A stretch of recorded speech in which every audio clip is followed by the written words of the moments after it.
The protagonist reincarnated into the body of the weak, fifth-rate villain, Ed Rothtailor. The bastard was such a side character that he tried hitting on the main heroine and got his ass kicked, and when he tried to get revenge, he was caught red-handed and put on trial by the school court. Now, on top of being disowned by his family, he also has to survive out in the wild with not a penny to his name. As he starts getting by in full Minecraft style, his woman magnet powers seem to activate, and all the hottest girls at school start gathering around him. Now he's going to use his knowledge of the game to keep the story on track and make the most of this new world. But the story's original protagonist, along with another reincarnated person, don't seem like they're going to make things easy for him. Today's fool is a spoiled rich kid who had a cushy life at a magic school until his family sent him a letter cutting him off. Not only did his family disown him, but he also got kicked out of his dorm, and his classmates said he deserved it. We then learn that the person dealing with all this isn't the original owner of the body but our game-loving main character who got reincarnated. He ended up inside a romance game, in the body of a minor villain meant to be humiliated by the real main character. While he yells about how unfair this is, everyone thinks the playboy has finally lost his mind. He checks his status in a mirror, and sees he's really weak, even a strong breeze could knock him over. This character was made just for the main character to gain aura from, and in the end credits, he was shown as a homeless guy. But our hero is set on avoiding that fate. Since the academy is like a city on a mountain, he heads to a forest to escape the teasing and figures that even though his family kicked him out, the school didn't, so he can use his knowledge to make some money. The issue is that studying there costs money he doesn't have, and with his current skills, he can only be a punching bag. But let's worry about tuition later. Right now, he needs to focus on finding a place to stay and food, as he's basically become an immigrant at the academy. For now, he's going to live like Steve from Minecraft in the wild. He starts using a wind blade skill to chop wood, but after a few logs, he's already worn out. Plus, he's starving and remembers his grandpa saying you can eat tree bark. So he heats some up in a cup, thinking it looks like chicken, but when he eats it, he realizes it's nothing like chicken. After nearly dehydrating because of that old lie, he figures out wood is only good for building shelters. He tries to make a simple hut, but even that is a struggle. Using sheer willpower, since he's not strong, he manages to tie the pieces together awkwardly. But there's still a lot missing. As night turns to day, he somehow manages to build a very basic shelter, maybe from watching too much Bear Grylls. The system even congratulates him and gives him a basic wooden shelter skill, making him wonder if the crafting system works too. Checking his status, the main character sees he's better with his hands than with magic, so he makes a simple harpoon and goes fishing. Surprisingly, he catches some small fish and cooks them over a fire for his meal. That's when a woman shows up calling him. Of all people, he didn't expect to see her here, as in the game she was the one who kicked him out of the academy, now asking why he hasn't left yet. The fool's backstory is that of a side character. He flirted with the protagonist's girl, got beaten up, and tried to get revenge but got caught. The blonde, using her insight skill, uncovered all his lies and kicked him out of the dorms. Now, she's asking why he's still at the school. Nervously, he says he wasn't kicked out of the academy, just the dorms. She tells him to get lost. Realizing that dealing with her could be trouble, he acts threateningly and says it's odd for a girl to be alone in the forest without guards. The blonde senses the threat and gets ready to fight. But the protagonist kneels and thanks her instead. Using her skill, the girl sees he's telling the truth. It's then revealed that the protagonist's family are mad scientists experimenting on people. So, they're all going to be executed, except him, who was completely disowned. That's why, in fact, her situation is quite good. Ed thinks classes will start in a few weeks. He's in the forest because he's trying to take a test to find hidden stones. He says the teacher who gave this test is a bit mean and guesses she's aiming for Class A. But he insists she won't succeed without his help and tells her to go to a big tree by the lake southeast of the academy. She goes there and finds the small gift he left. The princess thinks the Ed from 3 days ago was sneaky, but now he's charming. The kid changed like water to wine, like Jesus, who came back after 3 days. At school, the teacher asks them to show the pearls they found.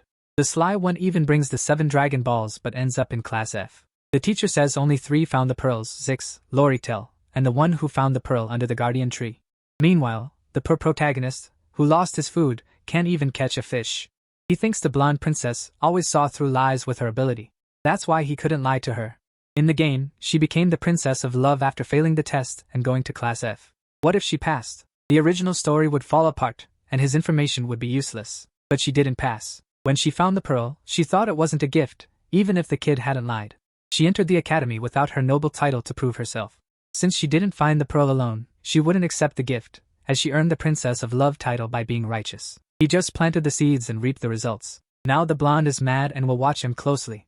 I don't know if this plan makes sense, but here we are. When classes start, the kid runs to school because he lives far away. He seems like a country kid going to the city to study. The opening ceremony is boring, but people still dislike the hero, who's eating all the academy's food. All he wants is to go unnoticed and graduate from this top school. But on the first day, he almost gets expelled after leaving the rector's office. It seems the blonde told on him, but since the director was smiling, it probably wasn't bad, right?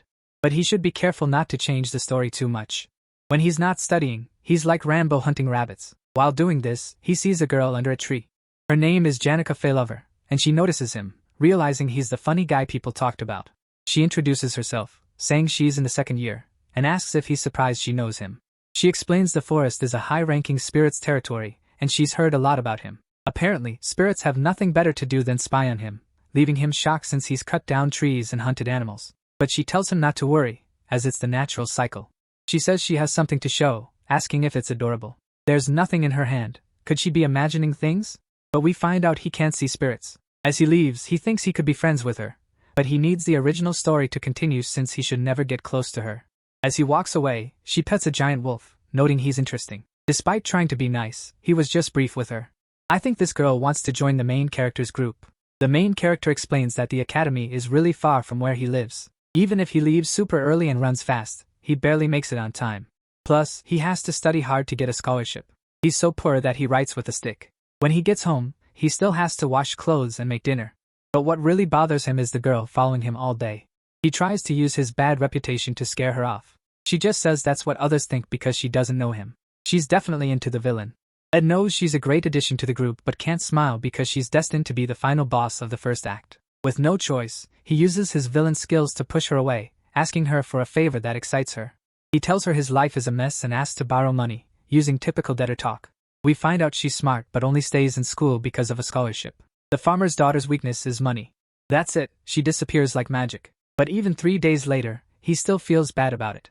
It's all to keep the story on track. When he gets home, he finds another girl waiting for him. The lazy one complains he's too loud. But he hasn't even started complaining yet. She's talking to the noisy wolf behind him, asking Ed Taylor to save Janica. Even though she points, he can't see anything. The biggest problem now is her. As a beautiful lazybones, Lucy goes back to sleep, and Taylor realizes how she got there. Even though she's small, Lucy uses magic to jump like a kangaroo, finding the best places to nap. This camp is deep in the forest, perfect for sleeping. The next day, Taylor knows he must do something about Lucy. While she sleeps, she casts advanced spells and floats, and staying too long could mess up the story. Taylor makes a rope trap for small animals, but Lucy disables it and eats the dried meat. He knows he can't beat her, but he has a plan. He mentions that the castle maids are looking for her. Lucy immediately says she has something urgent and runs away. Everyone ignored that Lucy hates the dormitory maids who act like mothers. Thanks to this, he finally gets rid of another main character. As he walks into the forest with an axe, Taylor thinks her staying at the camp didn't change the story, but he realizes he's wrong. A few days later, he watches the combat training mission, a practice fight with fake weapons and basic magic. This class has all the important characters, from Princess Fenia to Lazy Lucy. But the most important character is the protagonist, also named Taylor. To tell them apart, we'll call him the failed protagonist. The next fight is his. Taylor knew all the first-year students would win, so he didn't pay much attention. The only thing he noticed was Janica talking to him. Ed is surprised that even after he asked for money, she's still cheerful like a puppy showing the match list. He's not interested, but Janica asks if he wants to know who he's fighting. At that moment, Taylor feels real fear. By now, Ed Taylor had been expelled, so he wasn't in the tournament. Things get worse when he finds out his opponent is Princess Fenia, a main character. Before he worries about losing, he hears the announcer say the next fight is the failed protagonists, which makes him excited to watch. Right now, it doesn't matter who Taylor will fight. Even though he's been a failed protagonist for a long time, the game has many endings, all very hard, so Taylor hopes the failure wins and gets the best ending. The problem is his opponent, Lucy Merrill, hasn't shown up yet, making him worried. Luckily, he sees her sleeping on the reserve podium and tells her to go fight. If the fight is cancelled because she's lazy, it will mess up the story since it's the first time the failure uses a sword. In the original story, even though he was meant to be a swordsman, he never used a sword. In this fight, the failure will cut Lucy's magic and get close to her. Lucy will be surprised by his speed and use electric magic, getting disqualified and making the failed protagonist the first to beat her. But what happens is the opposite. With one magic, Lucy throws the protagonist out of the ring, injuring him badly. His story is about failing but surprising others. Even though everyone doubted him, the weak protagonist gets up and faces challenges. Like in the original, he quickly moves towards Lucy.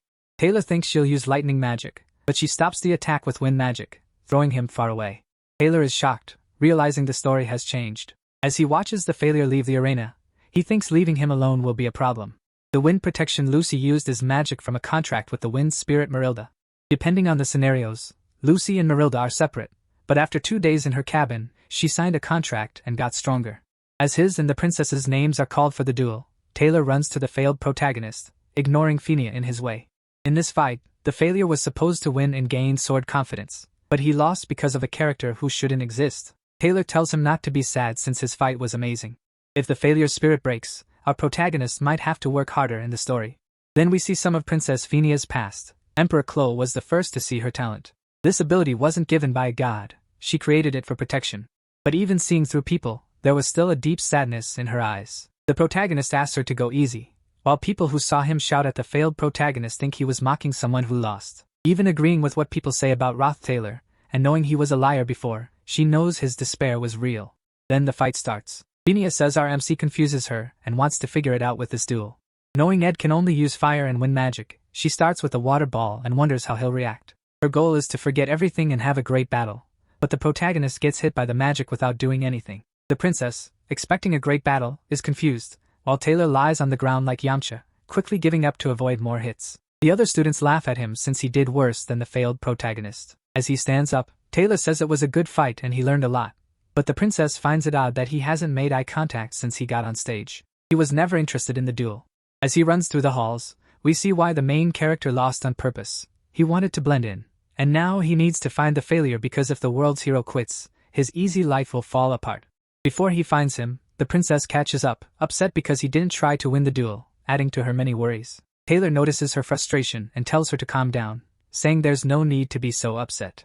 Once she calms down, she feels embarrassed and asks him to forget what she said. He tries to leave, but she keeps talking about life in the palace and asks one more question. Fenia asks if he knows about the dark side of the Roth Taylor family and why he bothered the failed hero, thinking he needed to be kicked out of the family. Though she's mostly wrong, her guess about the Roth Taylor family is right, but the main character says he doesn't know, as it's too soon to look into them. This makes the princess angrier, as it doesn't make sense for him to support the failure after trying to expel him. Taylor decides to ignore the questions and lies, knowing she'll catch on, which angers Fenia more. Without proof, she calms down and lets him go. As he leaves, Taylor feels guilty. She's already deep in the main story and now has another problem because of him. Taylor thinks her burdens can't compare to a princess's, but she should relax. This isn't the palace, but Sylvania Academy. Fenia always saw through others, but this was the first time someone saw through her. The main character wasted time in this talk. If he's not quick, his easy life, or the whole world could end. But before he reaches the failure, his childhood friend stops him.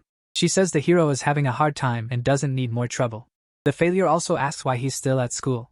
Taylor remembers that no matter how much of a failure he is, he never loses his fighting spirit, no matter the opponent. While he argued with the princess, Tris, who comforted him after losing, ran off. The failed hero asks if Ed needs him, and Taylor realizes with Isla by his side, he doesn't need to work so hard, so he leaves, saying the hero is good with swords, unlike him. Taylor thought the failure would handle being the game's hero, but now he's relieved the character he knew is still okay. Still, other characters won't suddenly like him. Taylor heads to the door and sees an explosion on the training field. Everyone should have watched the fight between Gold Lortell's daughter and spirit sorceress Janica, but the failure and his friend are watching. Taylor hopes he watches well, as his first trial, the boss of episode 1, Janica Failover, is coming. After the fight, people gather around Janica, who beat the new students, and she's happy but feels bad seeing the girls she defeated taken away hurt. Unlike the original where Lucy beat the hero, all the attention went to Janica. She has many friends, but this event made things busier, which might be good for our mini Tarzan, as he won't see her for a while. 2 weeks have passed since the combat training. Without the main characters, he can focus on his studies and survival. Even though his bad stats have gotten a bit better, it's too soon to relax. Right then, Janica shows up in the forest, feeling awkward seeing the protagonist almost without clothes, but Taylor blames her for appearing out of nowhere. While sitting by the fire, Ed wonders why she keeps coming back. Janica says it's cozy like a secret base and wants some advice. The protagonist, looking monstrous, asks what advice she needs. She explains he might not know since he left before her fight, but she accidentally hurt someone. Taylor knows her opponent used a forbidden spell, but Janica, being kind, still thinks she might have overreacted. She wonders if she should apologize, even though her friends say her opponent was wrong. Taylor, however, tells her to follow her heart.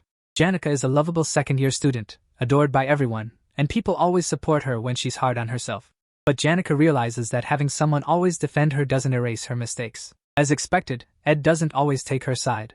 Taylor says he can't help if she was offended, but actually, she wasn't offended at all. Despite seeming innocent, Janica understands people well. When the protagonist asked for money, she knew he was hinting for her to stay away, but that's what makes being around Ed oddly comforting. The next day, the protagonist faces a big problem.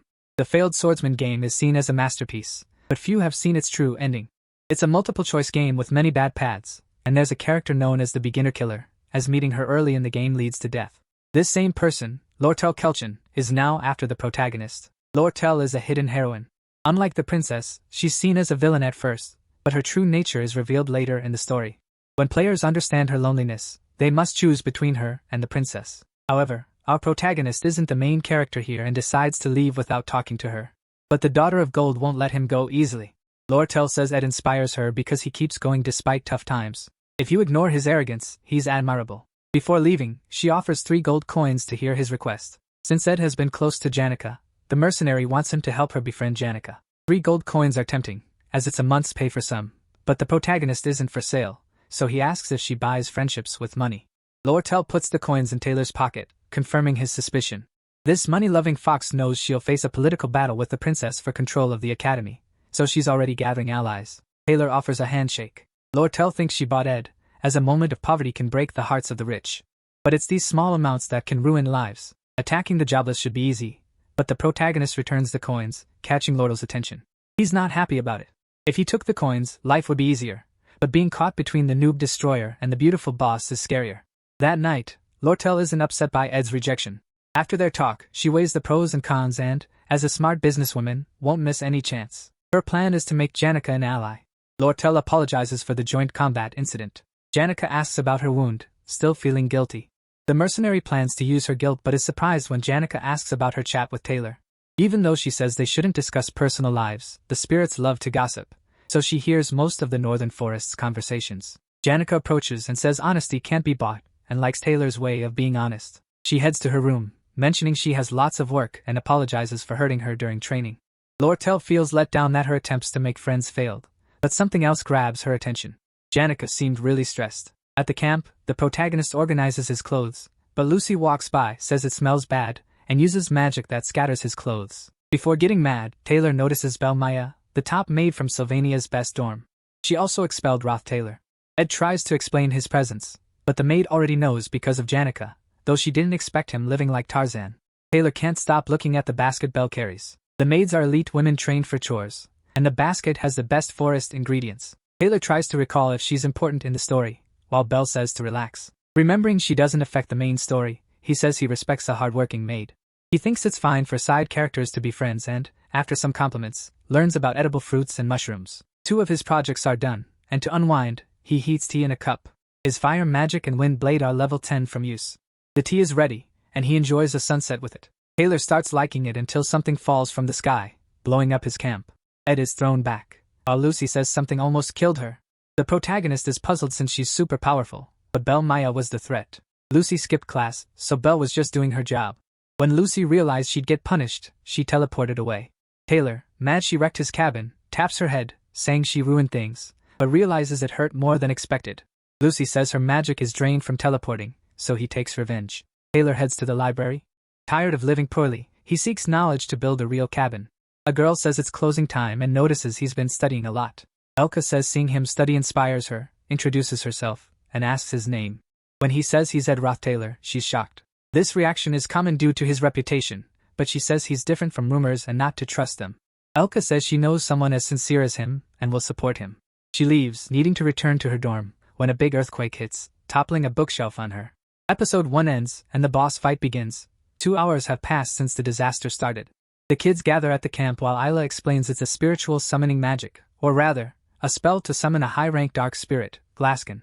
The princess says this is bad news since only the top second-year student, Janica Failover, can summon so many spirits. Everyone goes quiet when she says this, knowing Janica's power. The only one willing to stop her is the failed protagonist. He says the spirits can't leave the barrier for now, but they're on their own to fix this. Elvira says if everyone helps, they might beat a high-level spirit, but Clebius is scared and against it, as even if they beat the intermediate spirits and the boss, they'll still face Janica, and worse, there are 2 high-level spirits there. Elvira wonders if she really did all this alone, even though she's strong, Handling a high-ranking spirit and several others at once should be tough. Isla thinks this is probably Velocir's power. With evil spirits, they're the ones truly in control. Jigsaw says talking won't help, they need to act, and Princess Fenia is the one to decide what to do. Everyone waits for her decision, and she recalls the protagonist's words, deciding to confront her in an hour, but only the top students from each year can go. Another student reports that Audrey's Hall and the potion warehouse are protesting and likely won't join the fight. Suddenly, a student says a librarian apprentice and a second-year student are stuck in the library. Fenia asks for their names and learns the girl is Elka Island. Hearing his childhood friend's name, Jigsaw rushes to the library to save her, but the Daughter of Gold and the princess say the library is too far, and they need his strength now. The princess asks about the other student, but the girl hesitates, making Jigsaw angry and asks what she's hiding. When he hears the name Ed Rothtailor, Jigsaw's expression changes. The girl says Ed stayed late, and she didn't have the courage to tell him to leave, so she asked Elka to do it. Everyone knows what kind of guy Rothtailor is, making Jigsaw even angrier, but Fenia needs him for the attack and asks to trust Ed a bit. Everyone is shocked by what the princess said. Rothtailor is such a troublemaker that even if she used all the words in the world, it wouldn't convince them, so Jigsaw goes to find his friend. Some medium-level spirits try to block him, but he defeats them easily. He's furious, thinking if Rothtailor harms his friend, he'll deal with him right there. Jigsaw's past is like a rags to riches story. He lived in faraway savannas where even the kingdom's power couldn't reach. There, survival was for the strongest. Jigsaw comes from nomadic people, but when he grew up, he was separated from his family, and lived alone like a lone wolf, doing everything to survive like a true beast. But one day, a young girl asked his name and said he looked like a wolf on two legs. At that moment, Jigsaw realized he wasn't a lone wolf but a cub left by the pack. After that, Elka's father took Jigsaw into the family, and living a fast-paced civilized life made the wild days a distant memory. The wolf cub became a man, but to protect her, the man will become a beast again. The reason for all this is the rumors about Rothtailor, a bully who bothers freshmen. Jigsaw runs fast through the school halls, seeing Rothtailor on the ground, beaten. He asks where Elka is, and Ed says she's in the literature room. When Jigsaw enters, he sees his friend is fine, sleeping peacefully, and his worries fade for a moment. Looking around, he notices bookshelves surrounding her like they're protecting her. The curtains are drawn to block spirits from seeing her, and there's a note on the board telling her not to leave. Realizing the blood on Elka's jacket isn't hers, he concludes Ed Rothtailor sacrificed himself to protect her. 3 hours earlier, when the shelves started to fall, Taylor saved Elka thanks to his strength training.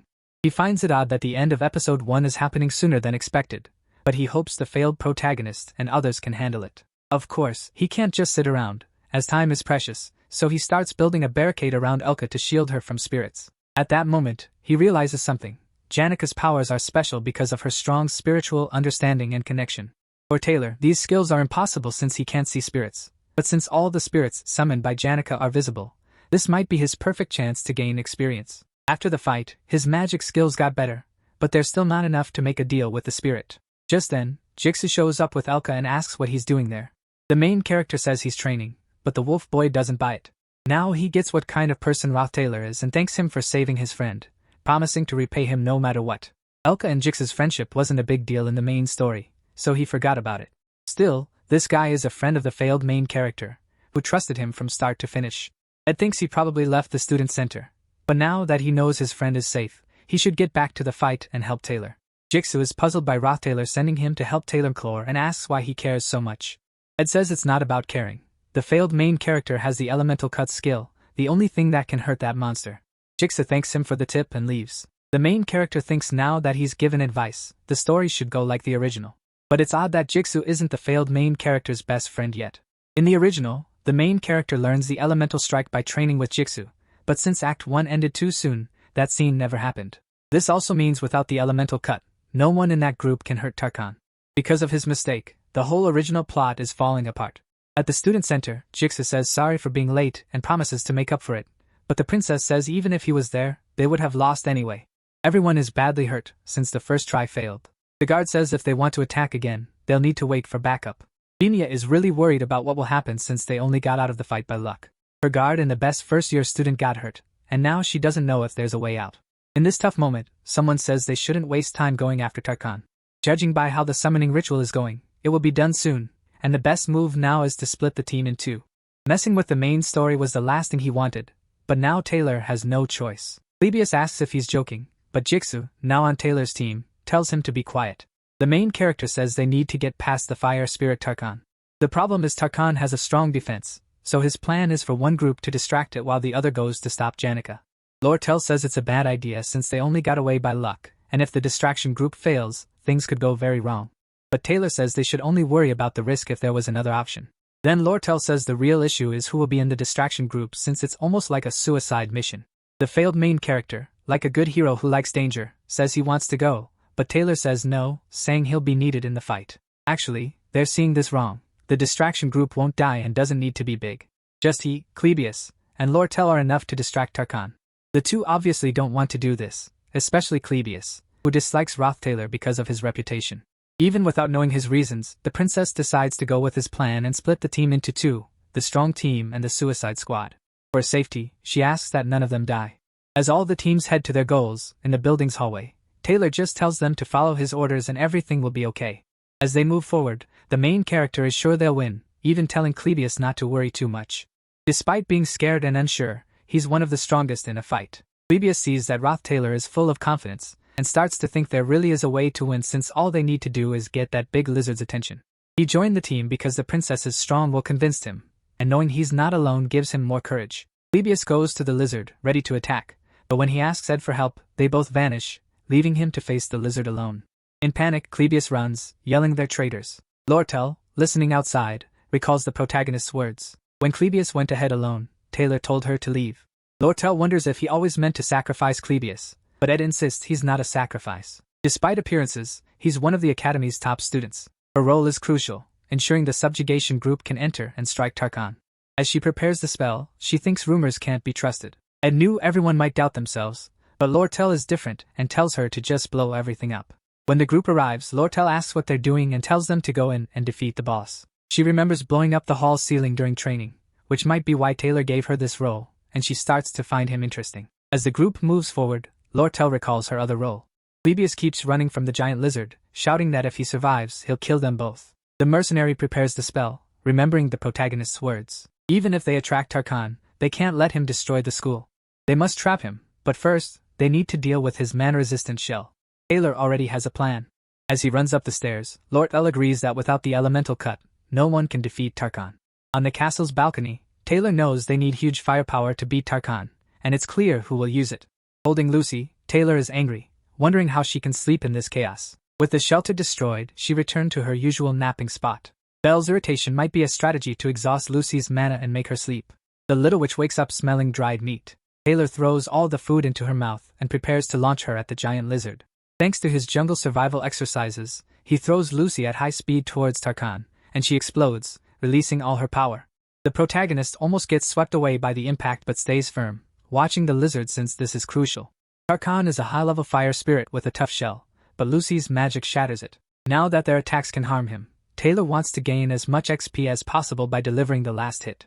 Before that, we learn about Janica, who received much love from her proud mother due to her talents. At school, this love continued, and people relied on her.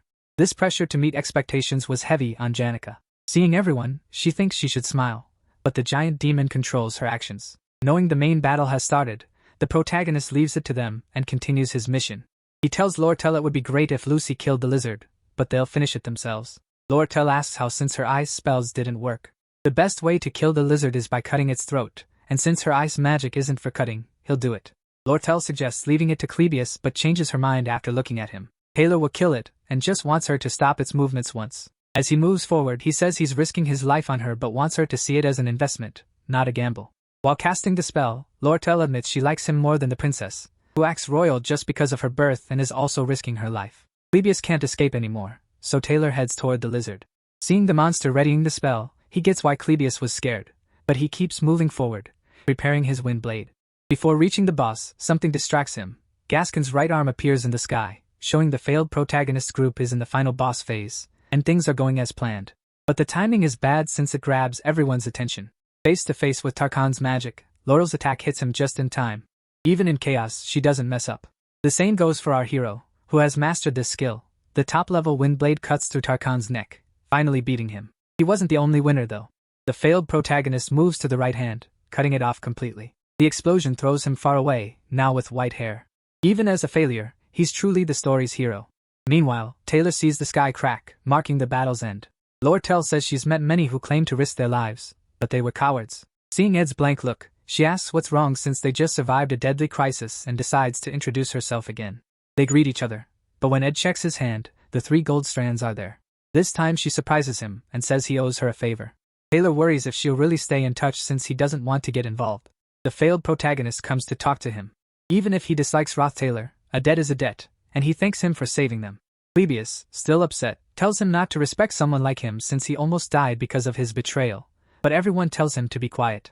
The princess also thanks him and offers to recommend him to the student council, but Taylor says there's no need since Lucy helped defeat Tarkan and the failed one beat Glaskin. The alchemist asks if he's refusing credit out of embarrassment, but Jigsaw tells her to respect her seniors. Seeing this, the protagonist is happy since he sees all the main characters together, each playing their part in this world. The failed protagonist grows stronger with each approval, and his childhood friend grows stronger with him. The princess accepts her role as a monarch and matures slowly. Jigsaw finds his path in society, Clebius gains more confidence, and Elvira learns life isn't just about fun. They were all main characters with roles to play, and in the end, they earned a trophy called success. Knowing this, he steps back to find something unseen during the game. On the stage where the fight happened, there's a closet where Lucy napped during exercises. Taylor always thought something was off, so he checks it out. Backstage, hiding in the closet after the fight was Janica. He recalls his talk with Lortell. The last time she spoke to Janica, she glimpsed her room. It was filled with beautiful gifts showing people's sincerity and thanks. The problem was there were so many that there was no room for a book on the big table. Her wall was covered with stickers and notes that felt like heavy stones. The solution was simple: store the gifts and remove the stickers. But Janica became obsessed with honoring the goodwill and sincerity she received. It's clear what she did was reckless, which is why Philosopher exploited the darkness to control her. Because the failed protagonist lost to Lucy and she was seen as the heroine, this part of the story sped up more than it should have. Lucy got into trouble because of a deal with Marilda, which happened after she napped in a forest cabin built by someone who shouldn't be at the school. Janica tries to act calm, saying the box is cozier than she thought. She didn't expect Taylor to find her so fast, and now she's almost in tears. The main character remembers the wolf's plea to save Janica. Maybe Marilda asked him because he was the only one who could step away from her. Her attempt to make a deal with a high-rank spirit didn't work, even after late-night magic practice and always smiling at everyone. She faced many tough times secretly. Taylor tells her she worked really hard, hoping his words help. On stage, the main characters proudly parade, getting applause and praise. Behind the stage, it's dark and quiet. The first act's villain exits as the main characters move forward. Even after seeing the first acts and many times, this is the first time he truly sees everything. At his spiritual peak, he sees all the spirits around Janica. All the spirits, including Marilda, are pleased with her actions. 10 days have passed since Janica's trial. She admitted her mistakes and accepted her punishment, but students and teachers supported her. In the second trial, the princess said Janica couldn't be judged for attempted murder because an evil spirit controlled her. Lortell stepped in to fix the damage, making the trade group pay for the academy's restoration. It wasn't free, as she got a deal to cut school supply fees in half. Janica's expulsion was cancelled, making everyone very happy, like in a coming-of-age movie. Her friends saw her sadness and planned a big tea party for her. She still seems a bit down, but her friends avoid talking about the incident. When they talk to Janica, she asks about the difference between liking and loving someone. They are surprised and ask why, but Janica says a friend dreams of marrying a knight on a white horse. Anis asks for more details. Janica says her friend sees the person's face in her mind. Anis quickly leaves, knowing she needs to handle this carefully to protect her friend's feelings and Janica Failover's secret love. She advises that liking or hating is confusing and not the best time to be honest. It's better to be careful since it could hurt her reputation if others found out. Janica thanks her and says she needs to report her suspension in the main hall. Her friend feels relieved for avoiding a big problem at school. The protagonist, who saved money, spent some due to waive tuition fees and bought a tool kit. On his way back to camp, he meets Janica. Though he avoided her before, now she's just a side character, so he starts to socialize. But when he talks, Janica hides and runs away because she can't be honest about her feelings. Taylor finds it amazing how he made a nice person lose her cool, but he can't think about it much since he's busy. It's time to leave the shack and build a real cabin. On the first day, he picked the cabin spot. On the third, he gathered wood. On the sixth, he paused because semester results came out. Except for the practical classes, his grades were really high. Janica still ignored him, and her friends seemed to warn him to stay away. After 18 days, the woodwork is nearly done, and with the holidays here, he can focus on building the cabin. Lucy kept getting caught in traps, making him think about not using jerky as bait anymore. On the 27th day, Bella Maya brought herbs and mushrooms, but was puzzled when Taylor said Janica might dislike him. On the 30th day, the cabin building isn't going well. He lacks Lloyd Frontera's skills, And when he saw Janica's group again, she ran off when they made eye contact, though her friend seemed to notice something. On the 37th day, Jigsaw came to help, saying the struggling protagonist is actually a nice guy, and after 45 days, he finally finished the cabin. The floor and walls were bare, but it had a roof, and with the doors shut, not even a bug could enter. He went from being a beggar to a country bumpkin, and while resting, he heard a noise on the roof. Going outside, he found Lucy napping. Then Janica showed up, saying hello. Earlier, Belle mentioned the cabin Taylor was building in the forest. Seeing it for the first time, she was more impressed than expected and wanted to look inside. She said it's natural to see a cabin in the forest and want to explore it. Basically, she's pushing Janica to make a move with Taylor. She then said she was passing by and got curious about the cabin, wanting to see inside. The protagonist found it odd the spirits didn't tell her about it, but Janica said they briefly mentioned it. Actually, they gave detailed descriptions of Ed building the cabin, especially about his muscles, but she promised she hadn't been spying and knew all about his life. Even though it's just a wooden cabin, he invited her to check it out. Finally, night came, and Janica said she owed a lot to everyone, especially Fenia, Lortell, and others who helped with tuition money. Taylor said she shouldn't stress about paying back since it's a general belief that debts must be paid. Sadly, she couldn't grasp that the incident happened because the weight of others' sincerity pressured her. Despite many investing in her, Janica chose to leave the modern facilities for older ones to owe less. However, the Dex Hall is a shared space for at least 8 students, and living with so many envious looks would trap Janica like in a prison. Seeing her now, Taylor realized she hadn't solved her hidden problems, but he said if she wanted to be alone, she could visit anytime since it wouldn't be a bother. She was happy about this and also said if he ever felt overwhelmed, he could ask her for help, and she'd assist him no matter what. Taylor looked at the sky, wondering how he might feel overwhelmed. The second semester was near, bringing Act 2. A grimoire in the school would cause a big storm engulfing the academy, likely caused by Lortell. Still, the protagonist said he wouldn't be overwhelmed, as it wasn't him who would face tough times, but the game's protagonist. In the failed swordsman story, the honor students of Ophelis Hall almost guaranteed a noble life since they got many perks, but that's the issue. Due to heavy rains and a rule favoring Ophelis Hall students, the lower-ranking Dex Hall students felt frustrated, and their bottled-up feelings led to a rebellion. This didn't just happen by chance. Lortell, a merchant, pushed it. She got a student representative to stir up trouble at the academy. Will Lane, skilled at causing chaos, had a reason ready, making it easy. A plan was suggested to change things, but just thinking the academy might accept it made the students angry. They attacked the Ophelis Hall, burning expensive stuff and costing the school a lot. Already struggling from a previous incident, the academy now has to sell their prize-sealed grimoire of the sage. Lortell looks at the rainy sky, remembering her poor past. She knows this place of learning has a lot of light, but it also shows the dirtiness. She wishes for someone like her, living in the shadows. During the chaos, students demand their rights, and some key figures stand out. One is Toto, the decoy, a mid-level boss on the first floor. The failed protagonist beat him, and Lortell bribed him. Toto's job was to control the maid on the first floor and open the hall for students. Toto's role isn't big. He just delays the main character and friends. Now, Ed Taylor, a new mid-level boss, takes his place. To see how this happened, we go back 2 days. While hunting, the protagonist sees Ed Taylor lacks combat skills. Even using a bow often, he's terrible at it. Plus, he gets more visitors at his camp far from school. 3 visitors stand out.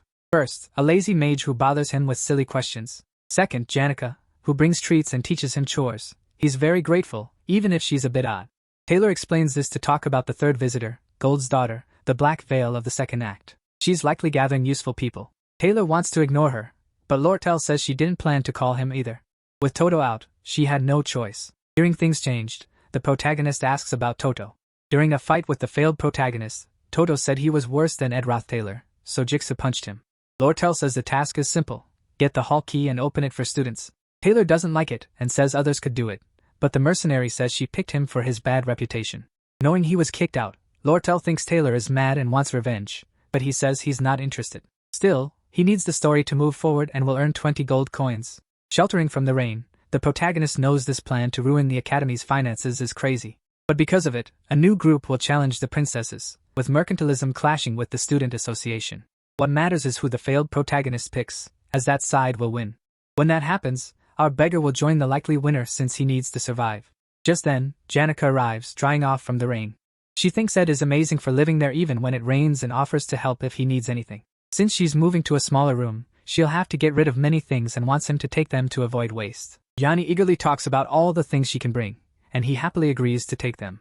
Janica also wonders if Lucy does this often. He knows these special powers came with a cost. Her laziness led her off her path, but rainy days make her think about her life. Taylor doesn't care and tells her to ignore it. He remembers Janica is still in the Office Hall, and when it was invaded, the protection rune will lock students in their rooms. To keep her safe, Taylor asks her to meet him tomorrow at 9 p.m. in the rose garden in front of the hall. She gets excited, thinking it's a date, and leaves very happy, while he knows the rains will stop around the semester start, so he can enjoy sunny days again. In the Office Hall, while training, Jigsaw says he lacks posture and didn't expect his friend to get so mad for punching someone. He finishes exercising and sees a hooded man entering the hall. With sharp eyes, he recognizes the man as Roth Taylor. He asks where the other maids are, and the newcomer says they're all in the meeting hall. She also prepared the items he asked for, and with everything ready, the mission to take over the Office Hall begins. Students outside shout they can't stand this treatment anymore, while Will Lane keeps stirring things up. Suddenly, the gate opens, and all the students rush inside. William tries to find out who Lortell bribed but is shocked to see Roth Taylor there. He pretends he always agreed with what was shouted and saw him as a hero. William feels foolish for judging him based on rumors and gets emotional, but Taylor pushes him to the next floors, saying he needs to keep leading. In truth, William will take the blame for all this, while the maid on the first floor escapes as the protection runes trap the students. Walking through the hall, he thinks everything is going as planned. Lortell appears and says it was smart to leave this to him, as the academy staff will stop the invasion soon, so she should finish before they arrive. Before leaving, Lortell asks if he's ever killed anyone. Taylor says no, and Lortell says she hasn't directly killed anyone either, but she's ruined lives to survive. She's spent her life betraying and being betrayed, leaving misery behind. Even knowing she doesn't deserve sympathy, she asks if Ed sympathizes with her. Ed says no, as you must own your choices, and with a sad look, Lortell says she must do what she came to do since time is short. He sits in a chair, waiting for the story to unfold. Will Lane will lose control of the defense spells and become the boss of the fourth stage, while Taylor just needs to wait for the failed protagonist to arrive and fight a bit, buying time.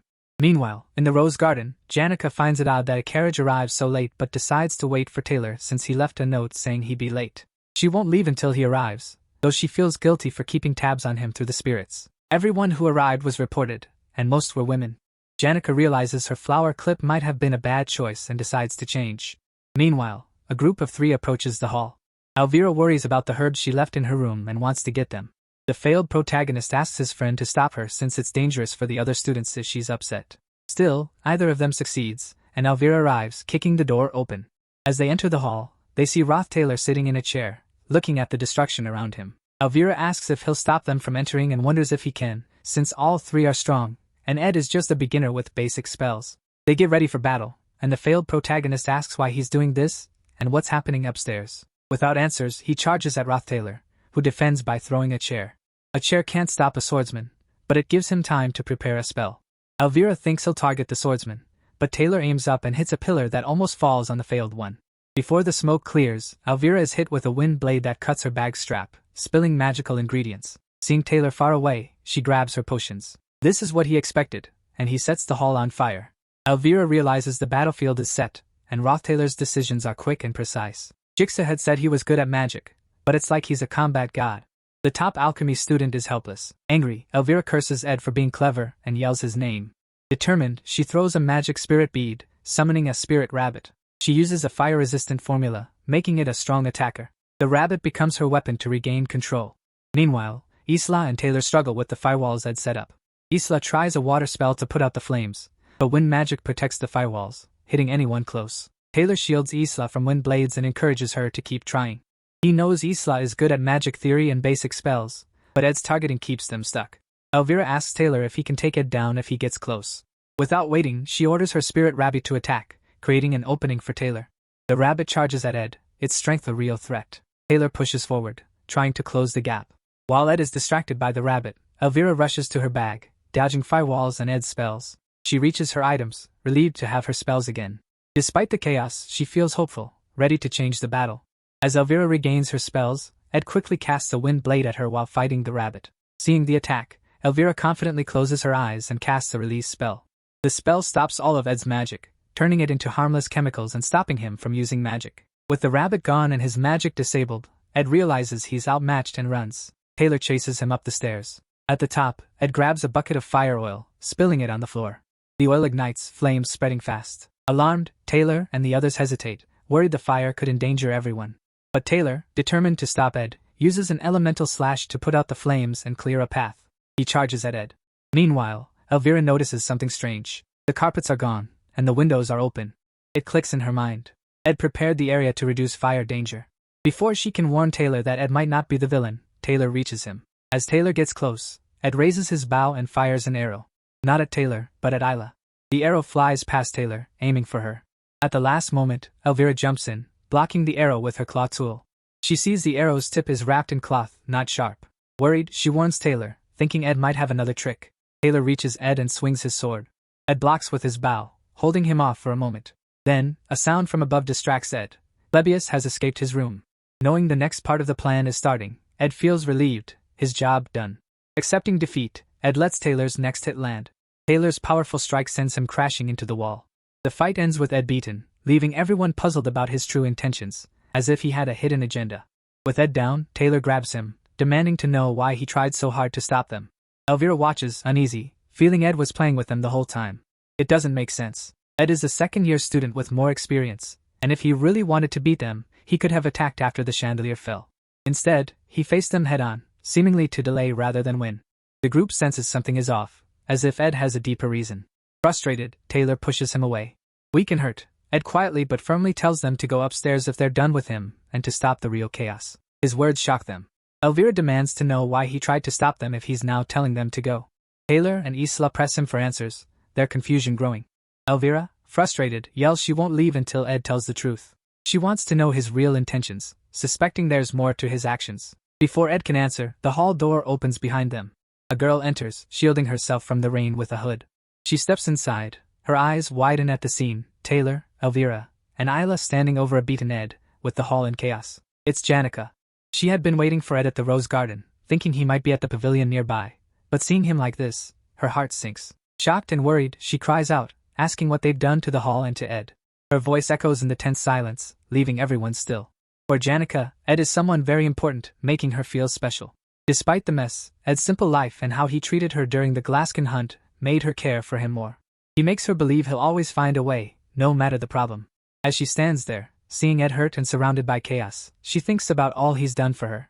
She realizes he led her away from Ophelis Hall to protect her from the disaster, knowing she had already been punished for the Glaskin incident. Now, feeling his kindness, she wants to help him back. She knows he never asked for help, but this is her chance to repay him. Determined, Janica removes her hairpin, setting aside her looks and distractions. She focuses, gathering strength to face the situation. Her tone becomes tense and commanding as she demands to know what everyone is doing. Her voice is strong, and her presence feels powerful, ready to take control. Taylor, unsure of Janica's intentions, is relieved she's safe and quickly tells her about the protesters in Ophelis Hall. He also explains how Ed has been acting strangely, stopping them from reaching the top floor. Taylor suggests Ed might be protecting someone else hidden in the hall. But Elvira interrupts, pointing out Janica's sudden change. She warns Janica could now be their enemy. Suddenly, Janica releases a powerful aura, creating intense air pressure that swirls through the hall. Ed, worried, calls her name, but she, now fully in control of her magic, calmly reassures him. Taylor and his group stand frozen, sweating and wide-eyed as they watch her summon a battalion of spirit beasts, showing immense power. Realizing the danger, Elvira panics and insists they retreat, knowing fighting Janica, now seemingly unstoppable, is beyond their abilities. But Taylor, being the brave person he is, won't give up. His strong will to face anything keeps him standing firm. Elvira tries hard to make him see sense, but Taylor stays firm. Then Ed steps in. Even though he's weak, he pulls Taylor away, saving him from a hit by one of Janica's spirit animals. Ed tells Taylor and his team to leave and stick to their plan. Confused, they wonder why Ed, who tried to stop them before, now wants them to go upstairs. Elvira doesn't want to leave and argues against it. Ed taps her on the head, gives her back her bag of chemicals, and firmly tells them to listen to him. Realizing they have no choice, they leave Ed with Janica and hurry upstairs. While Janica is busy with her magic, Ed slowly approaches her. Janica sees him and tries to assure him she'll handle everything, saying he doesn't need to push himself. But Ed, weak and tired, softly calls her name. He puts his shaky hands on her shoulders, surprising her. It's the first time he's touched her like this, leaving her speechless. In a soft voice, Ed asks her to stop her spirits, saying the wind is too strong and he can barely stand. Seeing him so weak, Janica's heart softens. She stops her magic, sending away the spirit beasts and calming the hall. Taylor and his team, watching from the stairs, are amazed that Ed stopped Janica so easily. Ed then tells them to hurry, saying time is short. As he finishes, he collapses from exhaustion. Later, Ed and Janica sit together. Janica gently cares for Ed's wounds, looking worried. She angrily blames Taylor and his team for Ed's state. Ed, trying to lighten the mood, jokes about getting back at Taylor and the others next time. This makes Janica worry more, and she asks Ed to promise not to get hurt again. Ed feels thankful for her care and thanks her softly. He's relieved he finished his task, even if it didn't go perfectly. Now he just wants to rest, so he gets up, ready to head back to his camp. Before he leaves, Janica hesitates and tells him about something strange she saw earlier. She describes a big carriage with a golden crown parked near the garden. Ed freezes, recognizing the symbol. It's from the leader of the Merchant Association's elite, the Golden King, who is Lortell's adoptive dad. Ed remembers the game's story, where the Golden King shows up much later as a fake bad guy before Lortell beats him in Act 2. Ed is confused and worried about the Golden King's early arrival, thinking something unusual is happening beyond what he knows from the game. Meanwhile, on the 5th floor of Ophelis Hall, Lortell looks out a big window, her face cold and thoughtful. Next to her is Alice, the hall's chief maid. Lortell talks to Alice about her earlier meeting with Ed. She describes him as mean and uncaring, saying he ignored her pleas for sympathy without a second thought. She thinks about how people like her, shaped by tough lives and betrayal, expect nothing but coldness from others. Alice, who has worked in Ophelis Hall since she was 15, listens quietly. She worked hard to become the hall's manager. Seeing Alice's strength, Lortell spent a lot of money to gain her loyalty, seeing her as a valuable ally.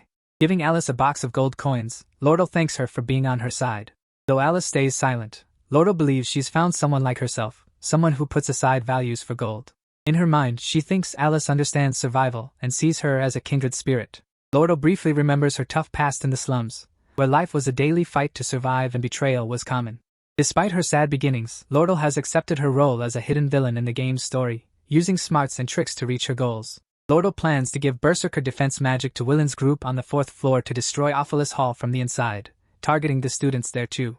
Confident in her plan, Lortell walks with Alice to the storage room to start everything. She thinks Alice is loyal to her because of the money. But as they walk, Alice suddenly draws her sword and points it at Lortell's neck. Her aura becomes intense and heavy. She coldly says she's not like Lortell. The words shock Lortell, making her realize how alone she is. She stands still, caught between fear and disbelief as Alice's blade stays close to her neck. Meanwhile, Taylor and his team face many challenges but overcome them one by one.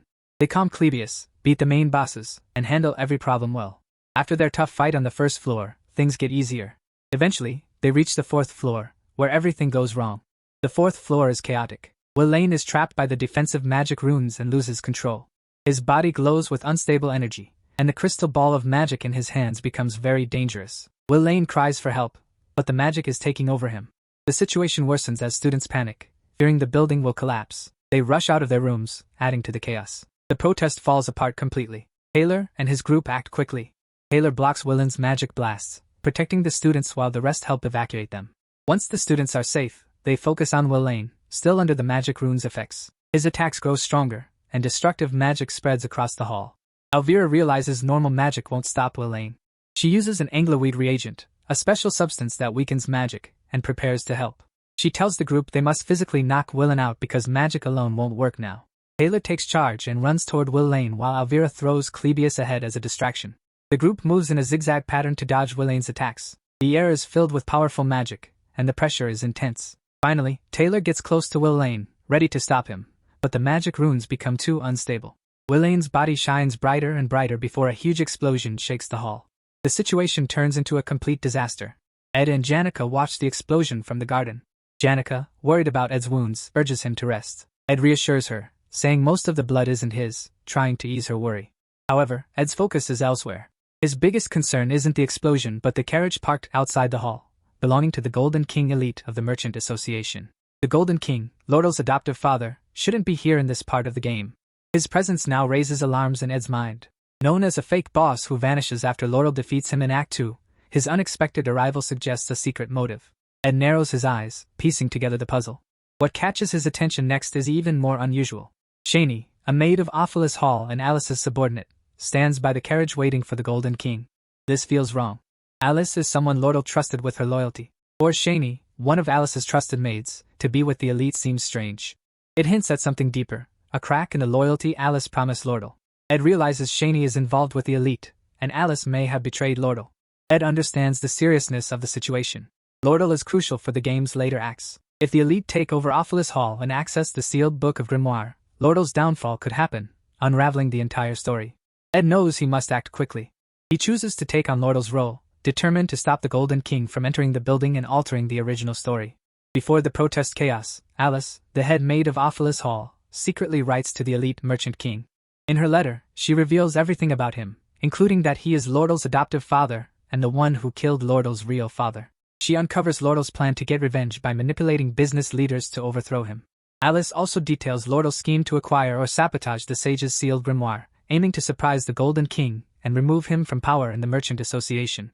Alice ends the letter by demanding more money than Lortell offered, promising to switch sides and create a dramatic shift in the Golden King's favor. Now, with her sword at Lortell's neck, Alice waits for the Golden King at Ophelis Hall. Lortell, usually smart and confident, is now shaken. She begs Alice, questioning her betrayal, and reminding her they both wanted revenge against the Golden King. Alice sighs, apologizes, and delivers a harsh truth. She tells Lortell that they, including the Golden King, are all driven by ambition and survival. Her words hit hard, leaving Lortell speechless. Suddenly, an explosion echoes as the door bursts open. Taylor and his group arrive, dragging a tied-up and defeated Willine. They are battered but determined. Elvira quickly figures out that Alice must be behind the chaos, as only she could have given Willine the defensive magic runes. Seeing a chance in the chaos, Lortell collapses dramatically to the floor. Taylor and his group rush to her, worried about her. Hiding her tears and turmoil, Lortell pretends to be overwhelmed and helpless. Without a word, she suddenly gets up, runs away, and retreats to her room. Her mind races with plans for what to do next. Lortell stands frozen, shocked by the Golden King's unexpected arrival. The man who controlled everything from the shadows has come to Ophelis Hall himself. Though surprised, she quickly focuses on the opportunity. Blaming him for the tampering with the Merchant Association's books and the chaos could finally lead to his downfall. Her plan to overthrow him feels close, but she knows she must act fast. She knows what she has to do. She needs to get to her room, where a carrier pigeon is hidden. The pigeon will carry a message to the Merchant Association's officials, exposing the Golden King's crimes. Once she sends it, she plans to hide somewhere in the hall to stay safe. Even though her heart aches from Alice's betrayal, Lortell doesn't cry. She's used to being hurt by others and has learned to blame them to protect herself. Wiping away her emotions, she quickly heads to her room, determined to complete her plan. At the same time, the Golden King elite enters the hall with his guards, exuding authority. Spotting a student near the entrance, he calmly advises the student to leave for safety. However, the student doesn't move and instead tells him that no one is allowed inside due to safety rules. The elite looks puzzled but intrigued by the student's firm stance. The student is Ed, standing in front of the stairs like an immovable wall, blocking the elite's path to the upper floors. The elite, staying calm, asks Ed if he has any official authority to enforce such rules. Ed boldly replies that he's acting on his own judgment. In this tense standoff, Ed evaluates the situation. He knows that only 3 people truly understand the story's flow. Lortell, who wants revenge on the elite for ruining her childhood and plans to oust him. The Golden King elite, who seeks the sage's sealed grimoire for ultimate power. Alice, the chief maid, who has become the main villain by betraying Lortell. Ed decides to trust Taylor and his group to handle Alice, the main antagonist, while he focuses on keeping the elite from going upstairs. By doing so, he hopes to keep his understanding of the story and secure his role as a successful character in the end. The elite tries to calm things down, saying he needs to talk to the academy about the chaos, but Ed doesn't budge. Ed's stubbornness annoys the elite, who then uses his aura and asks if Ed is on Lortell's side. 10 minutes before facing the Golden King elite, Ed and Janica reach Jik's room. They find Jik calmly exercising while chaos erupts, with most students already gone. They ask why he hasn't left. Jik says he wants to avoid rash actions and prefers sticking to his routine. Seeing Janica and Ed together, Jik jokingly asks if they're dating. Janica, embarrassed, quickly denies it. She gets flustered, worried she might have upset Ed. Ed subtly points out Jik's rudeness. Jix quickly apologizes to Janica for his thoughtless question. After a moment, Jix asks why they're there, noting they even broke part of his wall to get in. Ed directly asks for a favor, promising to repay him later. Jix hesitates but eventually agrees. Back in the hall, as the Golden King elite Keklin argues with Ed, Janica and Jix secretly watch. The elite tries to convince Ed, calling Lortell ungrateful and treacherous. He says he raised her and accuses her of betrayal. To sway Ed, he offers double the gold coins Lortell promised. Ed stands firm, uninterested in money. Frustrated, the elite orders his guards to get rid of Ed. As the guards surround Ed, Jix jumps in. Using wind magic, he scatters the guards, causing chaos. Jix and Janica step in to help Ed. Janica calls her spirit companions while Jix gets ready to fight. Ed thanks them, promising Jix he'll repay him, then heads upstairs to find Lortell. The elite, realizing the students are strong, tells his guards to fight hard. A fierce battle starts as Jix and Janica hold their ground. Meanwhile, Ed rushes upstairs. When he sees Lortell, he quickly tells her to escape through the back door and run fast. In Lortell's world, kindness always has a price. A reason, a tag, or a coin. Everyone she's trusted showed loyalty because she invested in them. Now, she regrets believing in anything else. She admired Janica Falber, who seemed to grow up loved without expecting anything back. Watching Janica and Ed's bond made Lortell wonder if she could have that too. But now, betrayed by Alice after sharing her plans, she feels foolish for thinking she could live like Janica, with trust and real relationships. Lortell thinks she should have stayed cold and calculating. Among the 5 she trusted, Alice betrayed her by siding with the elite. The twin maids, Shani and Kelly, joined Alice, and even Willen leaned toward the elite. Only Ed remained, but Lortell thinks he'll betray her too. Why wouldn't he? As they run, Ed asks if Alice betrayed her. Lortell stops, her voice low and regretful, apologizing that she can't promise the 20 gold coins anymore. Things are too unstable, and she's lost control. But Ed doesn't care about the money. He tells her he's not doing this for gold. He grabs her arm, urging her to run, warning that if the elite catches her, it's over. They need to escape to secure the plan and her safety. Ed's words surprise Lortell. For the first time, she wonders if Ed sees something in her worth believing in.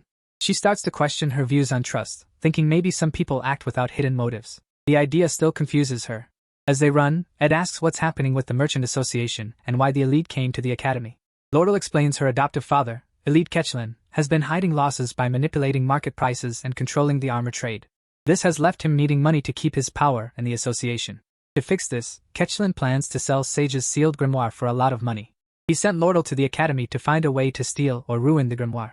For years, Lortell has been making friends in the Merchant Association, gaining the loyalty of merchants and committee members. Her goal is to reveal her adoptive father's tricks and remove him from power, getting revenge for her past. Ed realizes Ketchlin's desperation is why he's here earlier than expected.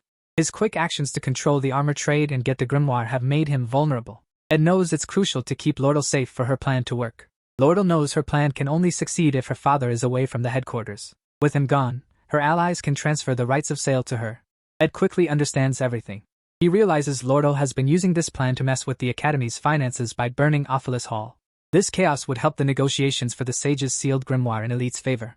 Now, Elite Ketchlin's urgent need for money has brought him to the Academy, giving Lortell a chance to send a message to her allies and execute her plan to bankrupt him. Surprised by Ed's quick understanding, Lortell says she has a carrier pigeon ready to send the message to her allies. But she also reveals her father expects her to get caught and plans to use it to expose traitors inside the merchantry.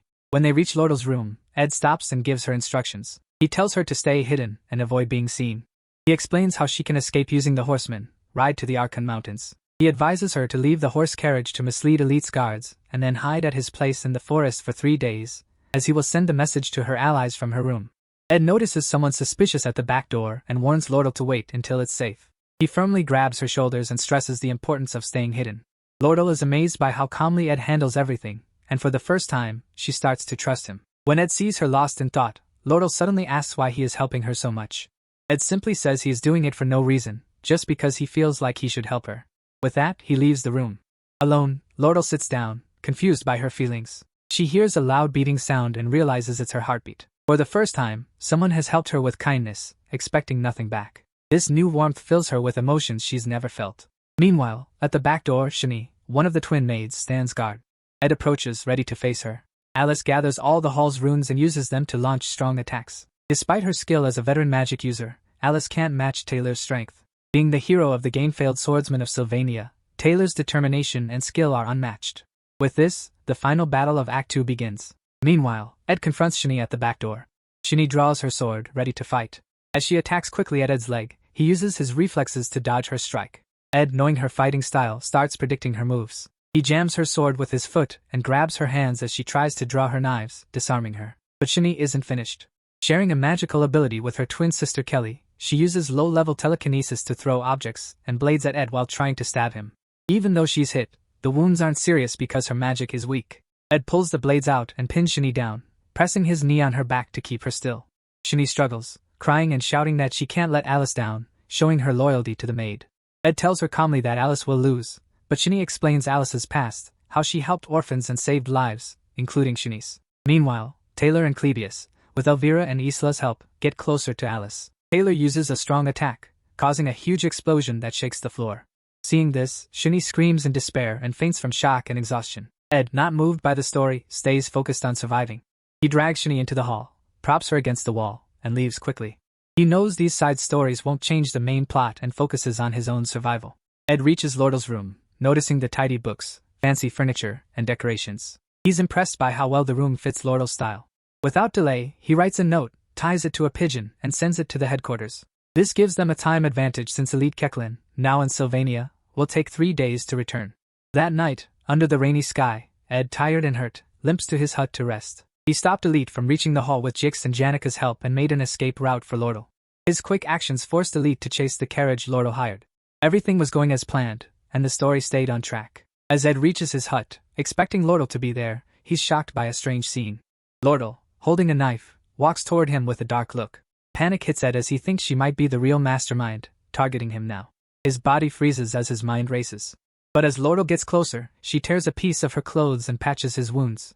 Ed's fear fades, replaced by relief and confusion. Lortell, with gentle eyes, helps him to the hut where a warm fire is ready. Lortell suggests they warm up by sitting together. Her cheeks turn slightly red. Ed and Lortell sit by the fire, the warmth helping Ed dry off and heal.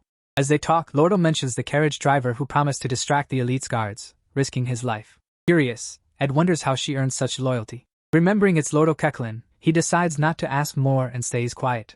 After a pause, Lortell thanks Ed for his help and says she owes him a big favor. Noticing his quietness, she jokes about him being dull. Ed politely replies to just give him the 20 gold coins as agreed when the time comes. They sit for a bit before Lortell asks about him and Janica being close, her voice curious. Ed praises Janica, calling her kind and reliable. Lortell listens, her face softening but showing a hint of sadness. After a moment, she adds her own praise for Janica, though her tone is gloomy. Sensing something in her voice, Ed asks what she wants to say. Lortell takes a deep breath and sighs lightly, smiling faintly. She says she's not like Janica, who is caring and always thinks of others. Meanwhile, in Ophulus Hall, JYX and Janica try to hold off Elite Keklin and his guards. But things change when Elite hears Lortell has escaped. He leaves the hall to chase her. The fight isn't going well for JYX. He's struggling and clearly outmatched by the guards. But Janica, who was nervous before, suddenly uses her spirit magic aura.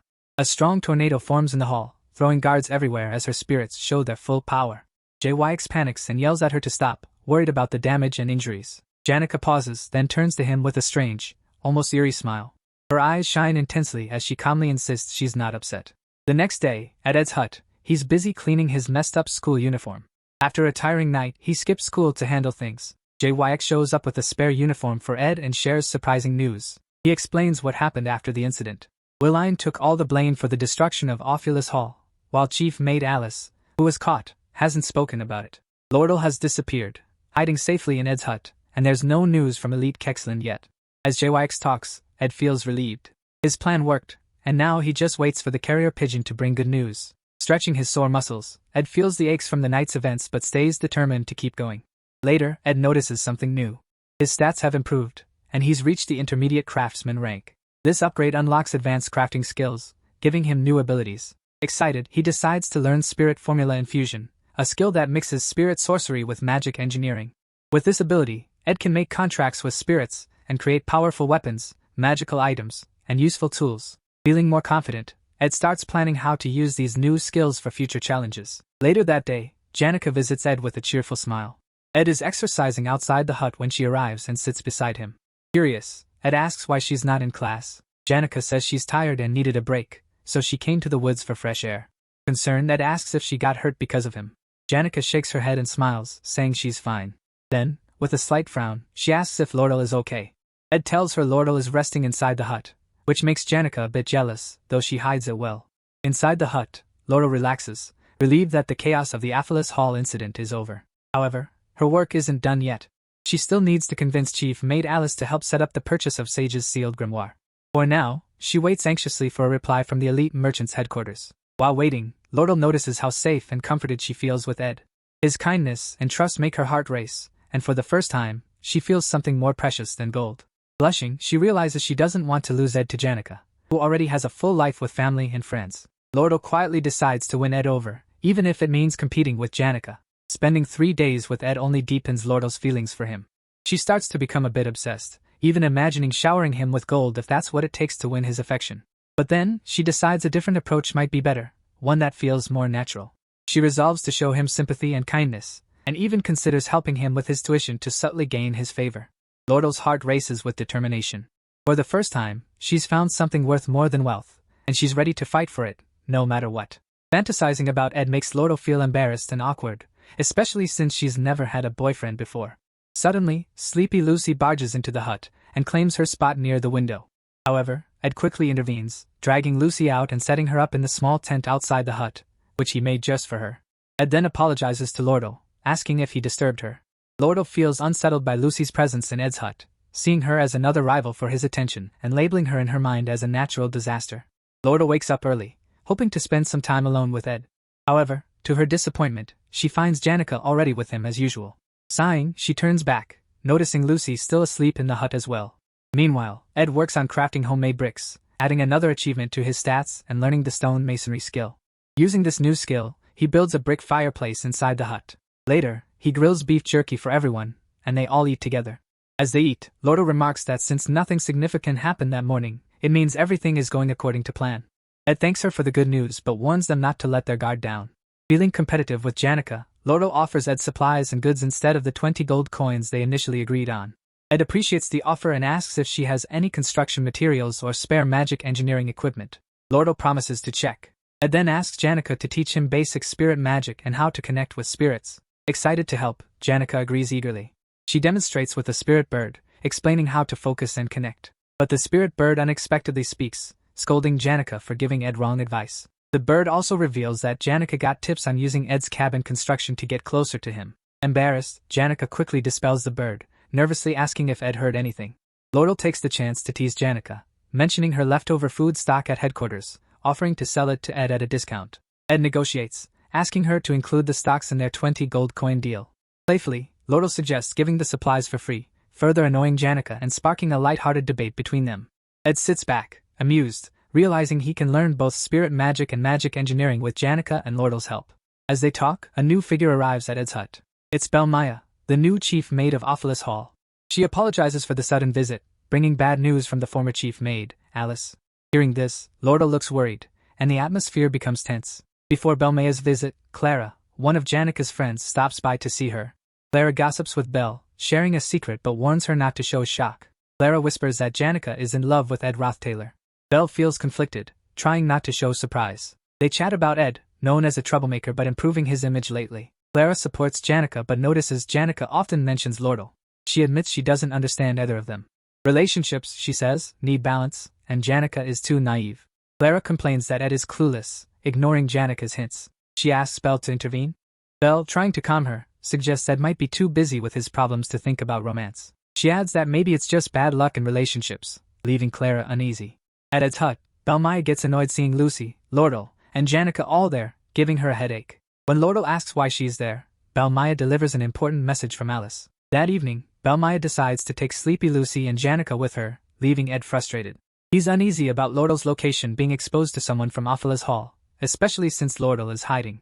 To avoid risks, Lortell decides to leave with Belmaya, who offers to take her to a safe house. Before leaving, Lortell gives Ed a repaired uniform as thanks. Ed appreciates it, noting it'll be a good second set for the academy.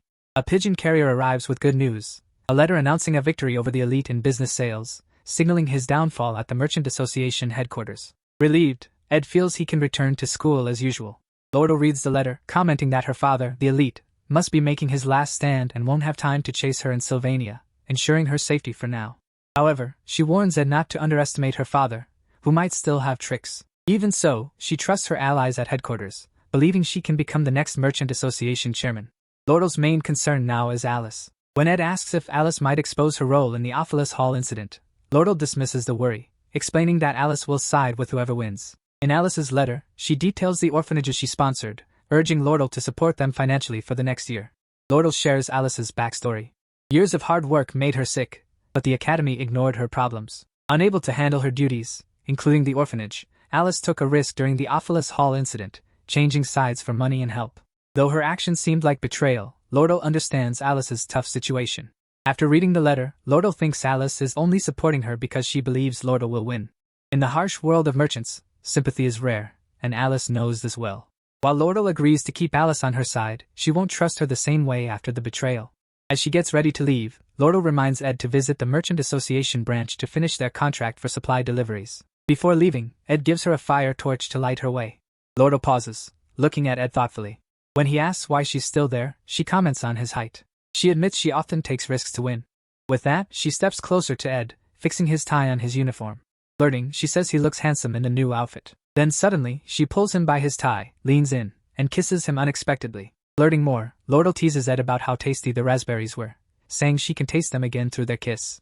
She laughs happily, clearly enjoying the moment, while serious Ed firmly warns her to stay within her limits. Unbothered by his serious tone, Lortell playfully mocks his boring reaction, adding another teasing remark.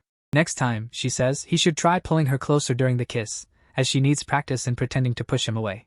Taking the torch from Ed, she finally sets off, but once she gets a certain distance away, she dashes off quickly, disappearing into the forest. Ed stands there, utterly embarrassed by her boldness. No matter how much he tries to avoid becoming too involved in the main events of the game, things always spiral beyond his control, leaving him flustered and off track. Later that night, as Ed sits by his campfire, gazing at the starry sky through the trees and listening to the crickets chirp, he feels uneasy. The storyline seems to be deviating, and he can't shake the discomfort of being pulled into the center of the unfolding events. His original plan was simple: observe the game's events from the sidelines, stepping in only when necessary to keep the scenario on track.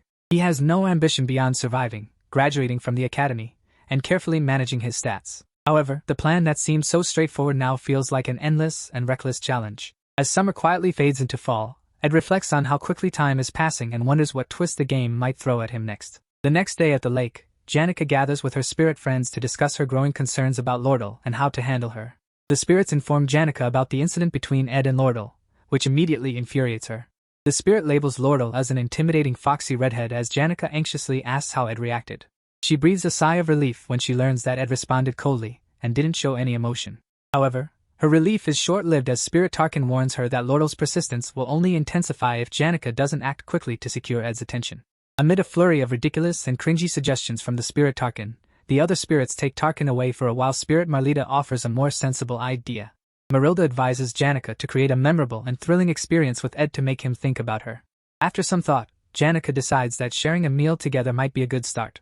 That evening, Ed prepared his new recipe he learned and let Lucy have a taste of it. However, upon tasting it, she immediately recoils in disgust, exclaiming that it tastes awful. Ed listens to her criticism without reacting, calmly noting down his mistakes and deciding to delay perfecting his cooking skills until he receives a wider variety of ingredients from the stock deliveries. Despite the setback, Ed gains an upgrade in his stats, advancing to an intermediate level in craftsmanship.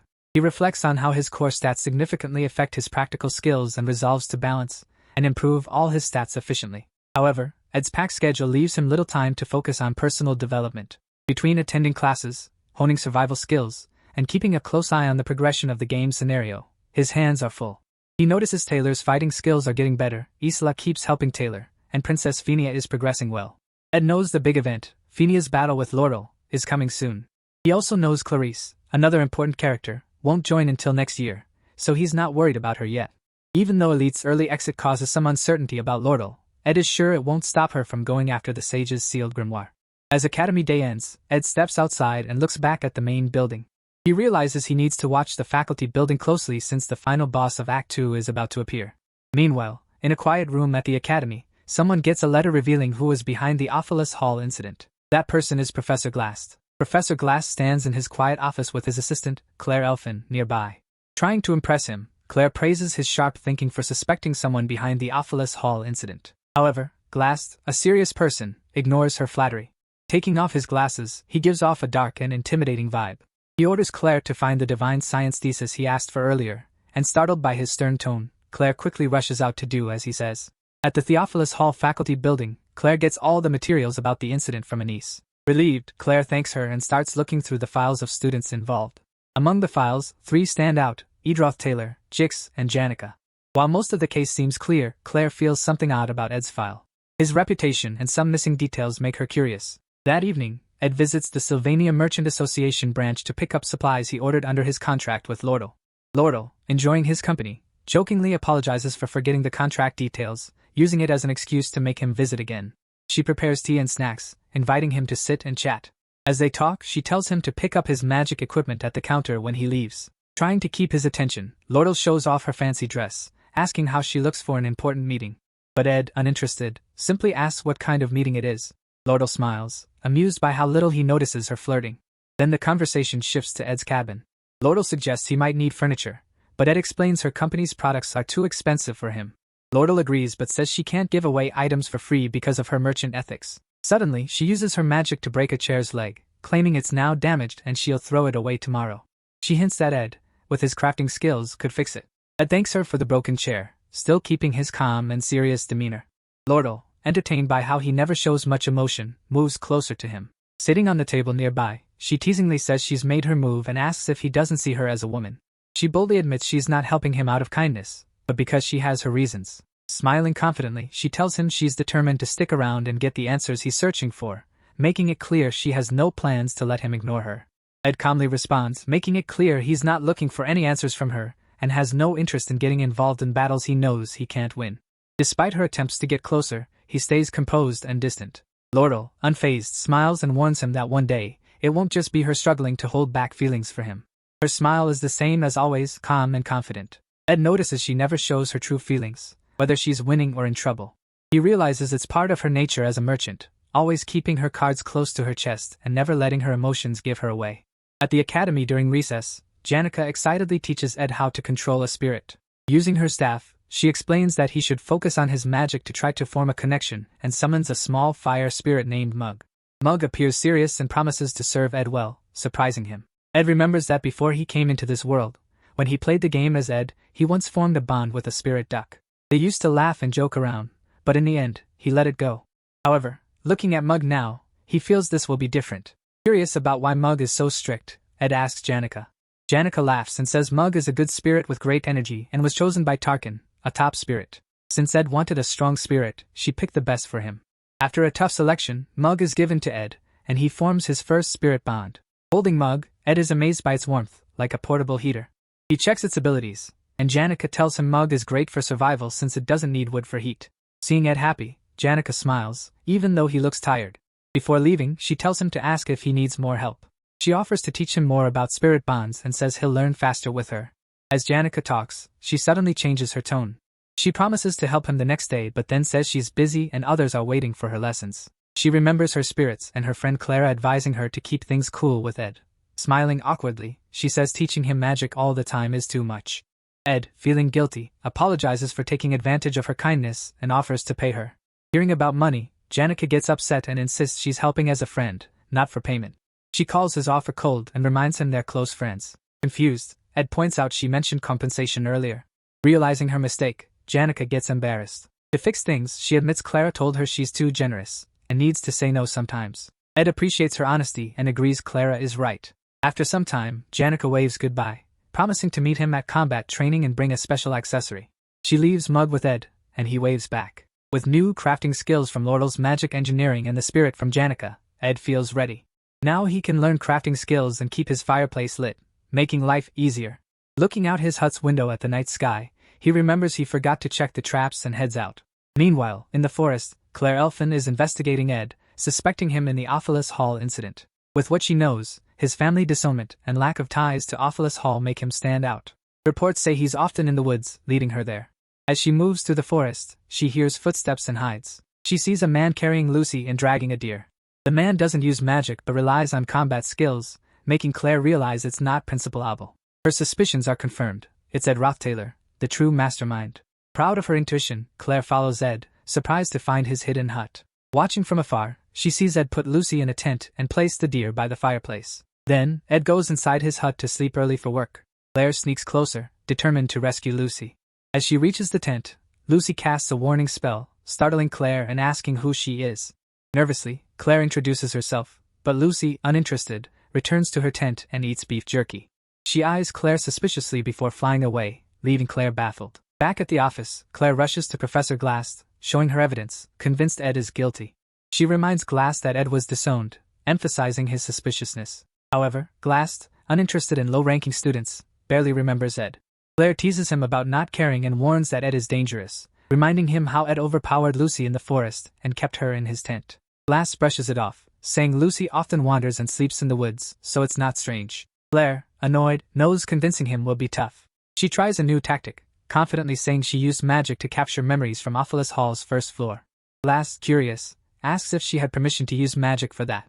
Embarrassed, Claire quickly claims she lied to the authority and got the memories herself. Unmoved, Glass tells her to write an apology and explanation letter. Still, Claire urges him to check the memory she brought. The memory shows Ed on the stairs, looking like a mastermind, and stopping Taylor and his group from going upstairs, which seems suspicious to Claire. But Glast isn't interested and asks for stronger evidence. Claire, determined, mentions the forest incident, explaining how Ed carried an unconscious Lucy, making it seem like he was trapping her. Glast, silent for a moment, just reminds her again to submit the letter. Frustrated, Claire leaves his office, feeling drained. Alone, Glast finally examines the memory globe seriously. Watching Ed block Taylor and his group, he becomes curious. He can't believe someone like Ed could stop the Sword Saint Taylor and the alchemist Elvira. The memory replays Ed's actions and techniques. For the first time, Glast's expression changes, realizing Ed might not be so ordinary. The globe finally catches his interest. In the forest, Ed crafts a great weapon using magic engineering and spirit magic. It's a ceremonial dagger with explosive power. Proud, he examines the dagger. Muggs, seeing Ed happy with his work, suggests using it often to improve its efficiency. Then, trying to flatter Ed, Muggs sings a song in his honor. Ed, noticing Muggs' flattery since they met, suddenly picks him up and shakes him, asking why he's acting this way. Muggs stammers and apologizes, but Ed pushes, asking if Janica promised him something. Muggs hesitates, but Ed insists on honesty since they're bonded through spirit connection. Under pressure, Muggs finally admits he respects Ed but feels ashamed of his low ambitions. He agreed to the contract to benefit from Janaca's refined magic, which helps him grow faster. Ed sighs, asking if there's more Muggs is hiding. Feeling guilty, Muggs reveals he heard rumors about Ed's strict reputation at the academy. Afraid of Ed's temper, he tries to stay on his good side by flattering him. After Muggs' confession, Ed calmly says he understands and that it's natural to want to grow stronger. They head back to their hut, with Muggs sitting on Ed's shoulder, chatting along the way. Back at the hut, Ed chops wood for the fireplace. His stamina is better, and his storage is full of food. He no longer sleeps outside hungry. With enough supplies, he can focus on his studies, reducing sleep and practicing more, absorbing information quickly. But all this effort makes him tired, and he falls asleep. Later, Ed wakes up to find Janica beside him outside the hut. She advises him to take care of his health, saying she's worried. Ed decides to focus more on himself, especially since he received 3 letters. The first is from the academy, the second from the mercenary. But it's the third letter that really grabs his attention. He realizes this letter will decide the future direction of the game's storyline. In the original game, Act 2's main event was a negotiation over the Sage's sealed grimoire, a struggle between the Academy's student association and the mercenary. But now, things are different. With the elite's fall, the original buyer of the grimoire involves the Roth-Taylor family. The plot has turned into a 3-way conflict. Now that the Roth-Taylor family is involved, Crepin Roth-Taylor, the family head, steps in personally. He wants the grimoire for his research on eternal life. Crepin was supposed to be a major boss in Act 4, and his early appearance in Act 2 makes things harder. In the game, no player could beat him at this point. Ed knows how dangerous Crepin is and wants to stop him from getting involved, hoping to keep the story on track and avoid chaos. If Crepin Roth-Taylor buys the Sage's sealed grimoire, Ed won't be able to finish the game, even with all his knowledge. Crepin's involvement would mess everything up, making Ed's survival and progress impossible. The third letter has important information about Crepin's actions and suspicions about the grimoire. But the letter's sender is unknown, adding more mystery. During recess at the academy, Princess Fenia enjoys tea in the garden. Captain Claire approaches her, saying he delivered Ed's letters as she asked. She thanks him for his service. For Fenia, the Sage's sealed grimoire is the academy's heart, and selling it for money would be shameful. Even Principal Abel asks her for help, telling the princess about the academy's money problems and asking for her support. But what worries Fenia more is Crepin Roth-Taylor's unexpected interference in the grimoire's sale. Captain Claire suggests Ed might have told his family about the sale to be accepted back. He thinks Ed might do anything to regain his family's approval. Before they continue, Lortell, known for her cunning, arrives and interrupts Claire. She doubts his theory and politely asks the princess to join her tea session. Fenia is surprised by Lortell's visit, as she thought Lortell disliked her. But Lortell smiles and clears up misunderstandings, offering inside information as a sign of goodwill. Lortell reveals it wasn't Ed, but Elite Ketchlin, her adoptive father, who involved the Roth-Taylor family in the grimoire business. To Fenia's surprise, Lortell adds that Crepin Roth-Taylor originally requested the grimoire. However, with Ketchlin's influence weakening in the merchant headquarters, he still wants to buy it with Crepin's help, as the elite merchantry has invested a lot into the deal. This makes Fenia realize the grimoire sale might be an attempt to form a business alliance between the two families. But she wonders why they are now competing for it instead of working together. Lortell smiles and explains that since she now controls the merchantry, she wants to save the grimoire by buying it herself. She assures Fenia she won't sell it to the Roth-Taylor family. Surprised by Lortell's honesty, Fenia asks why she's sharing such internal matters. Lortell, still smiling, calls Fenia an ally in this situation. She explains that if Fenia helps her get the grimoire, it will strengthen her position in the merchantry, while Fenia can keep the Roth-Taylor family in check, making it a win-win for both. Lortell continues explaining her reason for stepping in to protect Ed from more trouble. She tells Princess Fenia that Ed has already been disowned by his family, and it would be unfair to suspect him of being involved with them. Fenia listens carefully, observing Lortell's way of speaking and how she chooses her words. She starts to suspect Lortell might be hiding something, as she's surprised Lortell never worried so much for anyone. Wanting to test her, Fenia casually mentions Ed and comments that he's quite useful in such situations. She suggests she might question him personally, using her authority to bring him to their side. And if he refuses to cooperate, she won't hesitate to exploit him. Hearing this, Lortell, who was calmly holding her teacup, suddenly starts shaking and shivering. She carefully puts down her tea, then bursts into laughter as she realizes that even Princess Fenia isn't above exploiting others for her own goals. Captain Claire, surprised by Lortell's mocking attitude, becomes agitated and questions her on how she dares to disrespect Princess Fenia. Before he can do anything, Fenia calmly tells him to stop. Lortell stands up smoothly and assures Fenia they are on the same side. She then gives Fenia one last tip: never underestimate Ed Rothtailor. She warns that if Fenia does, she'll regret it. As Lortell leaves, Fenia starts thinking deeply.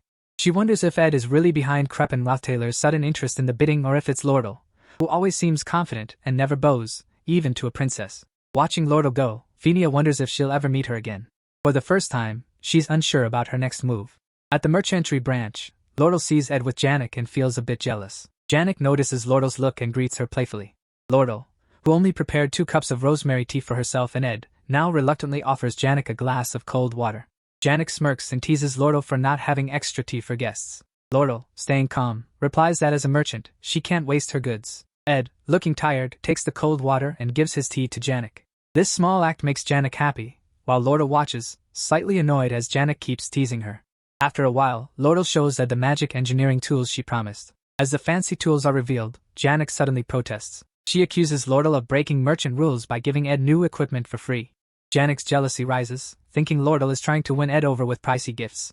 Lortell, staying composed, brings the tools closer and shows the small flaws, assuring Janica they aren't brand new. But Janica, still doubtful, insists Lortell might have done this on purpose. Lortell just laughs, making Janica more irritated. As Ed looks at the tools, he hesitates, telling Lortell he can't accept more free stuff, especially since he hasn't paid for the last ones. He reminds her this is the 4th time she's offered him something. But Lortell dismisses his worries, saying since he's a regular customer, he can always renew his contract, so there's no problem. Janica, seeing Lortell's clever moves, suggests Ed quickly pay off his debts and end ties with Lortell before he gets too deep. Lortell, unimpressed, tells Janica to mind her own business, sparking a playful but competitive argument between them, both trying to get Ed's attention. As they continue their banter, Ed suddenly feels a strange sensation, like he's floating in water. It's something he feels when he's overworked. His mind, busy with thoughts about the grimoire problem and making a better mattress for sleep, can't keep up with his tiredness. Before he can react, he collapses. Lortell and Janica quickly rush to help him. At Sylvania Academy, Princess Fenia thinks about Ed's calm and precise nature, whether she saw him fishing at his camp or during the Glaskin incident. His calm attitude and reputation among students, who say he only focuses on studies, make her rethink Lortell's advice. She starts questioning if her thoughts about Ed were wrong and decides to confirm it one last time. To do this, she sends Ed the 3rd letter, inviting him to the royal residence, a letter meant to be secret. As she checks her schedule for the next day, she asks Captain Claire about Ed's visit. But Captain Claire gives unexpected news that Ed has collapsed from overwork. This surprises Princess Fenia. In the game, when a character gets exhausted, they usually get several days to rest. Now, despite all the urgent matters and plans for the Crepin Rothtailor event, Ed has to rest, delaying his plans. When Ed wakes up in his hut, his body feels very heavy, and a strange warmth spreads through his lower belly. Looking down, he sees Lucy sleeping on him, mumbling in her sleep. Seeing her sleep so soundly, Ed remembers how light she felt when he threw her during the Glaskin incident, making him wonder if she's even human. But with his tiredness, he can't even move her off. Noticing the new blankets and mattress around him, he assumes the merchantry brought him here to recover. As soon as Lucy wakes up, she starts talking about how hungry she is. When she sees Ed is awake, she offers to help fix his mana flow.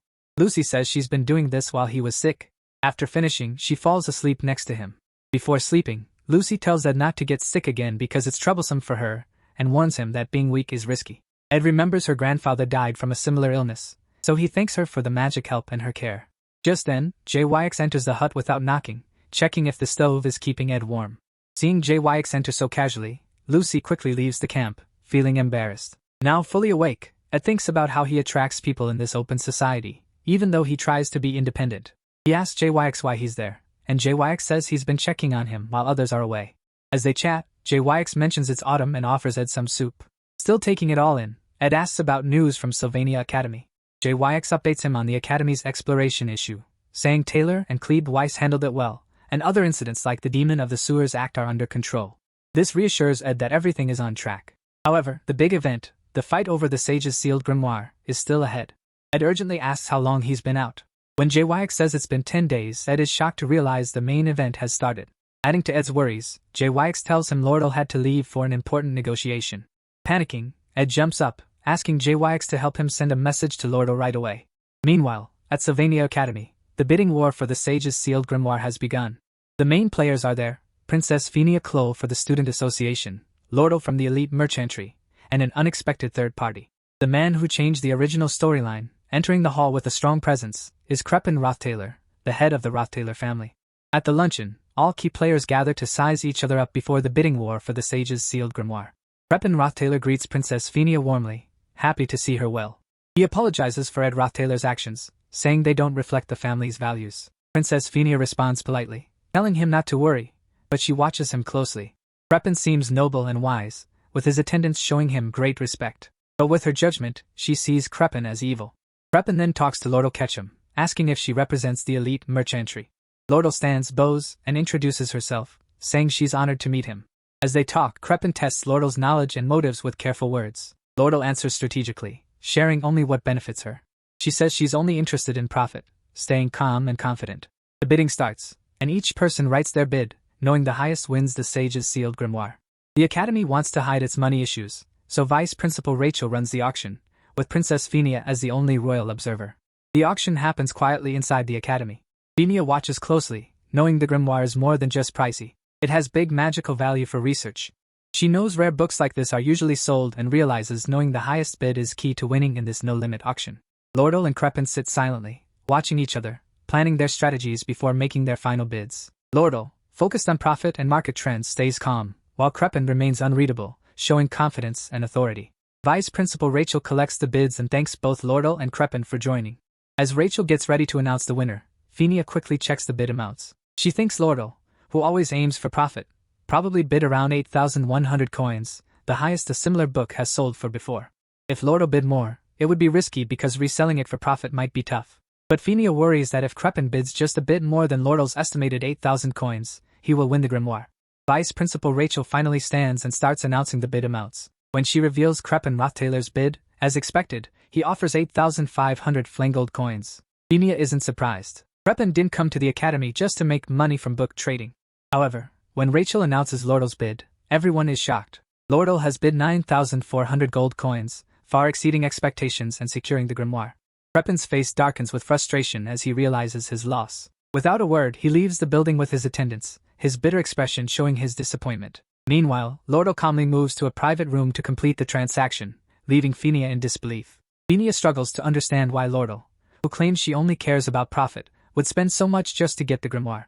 The princess remembers their earlier chat over tea when Lortell suggested they become allies. Now, it becomes clear. Lortell's real goal was to keep the grimoire away from Crepin.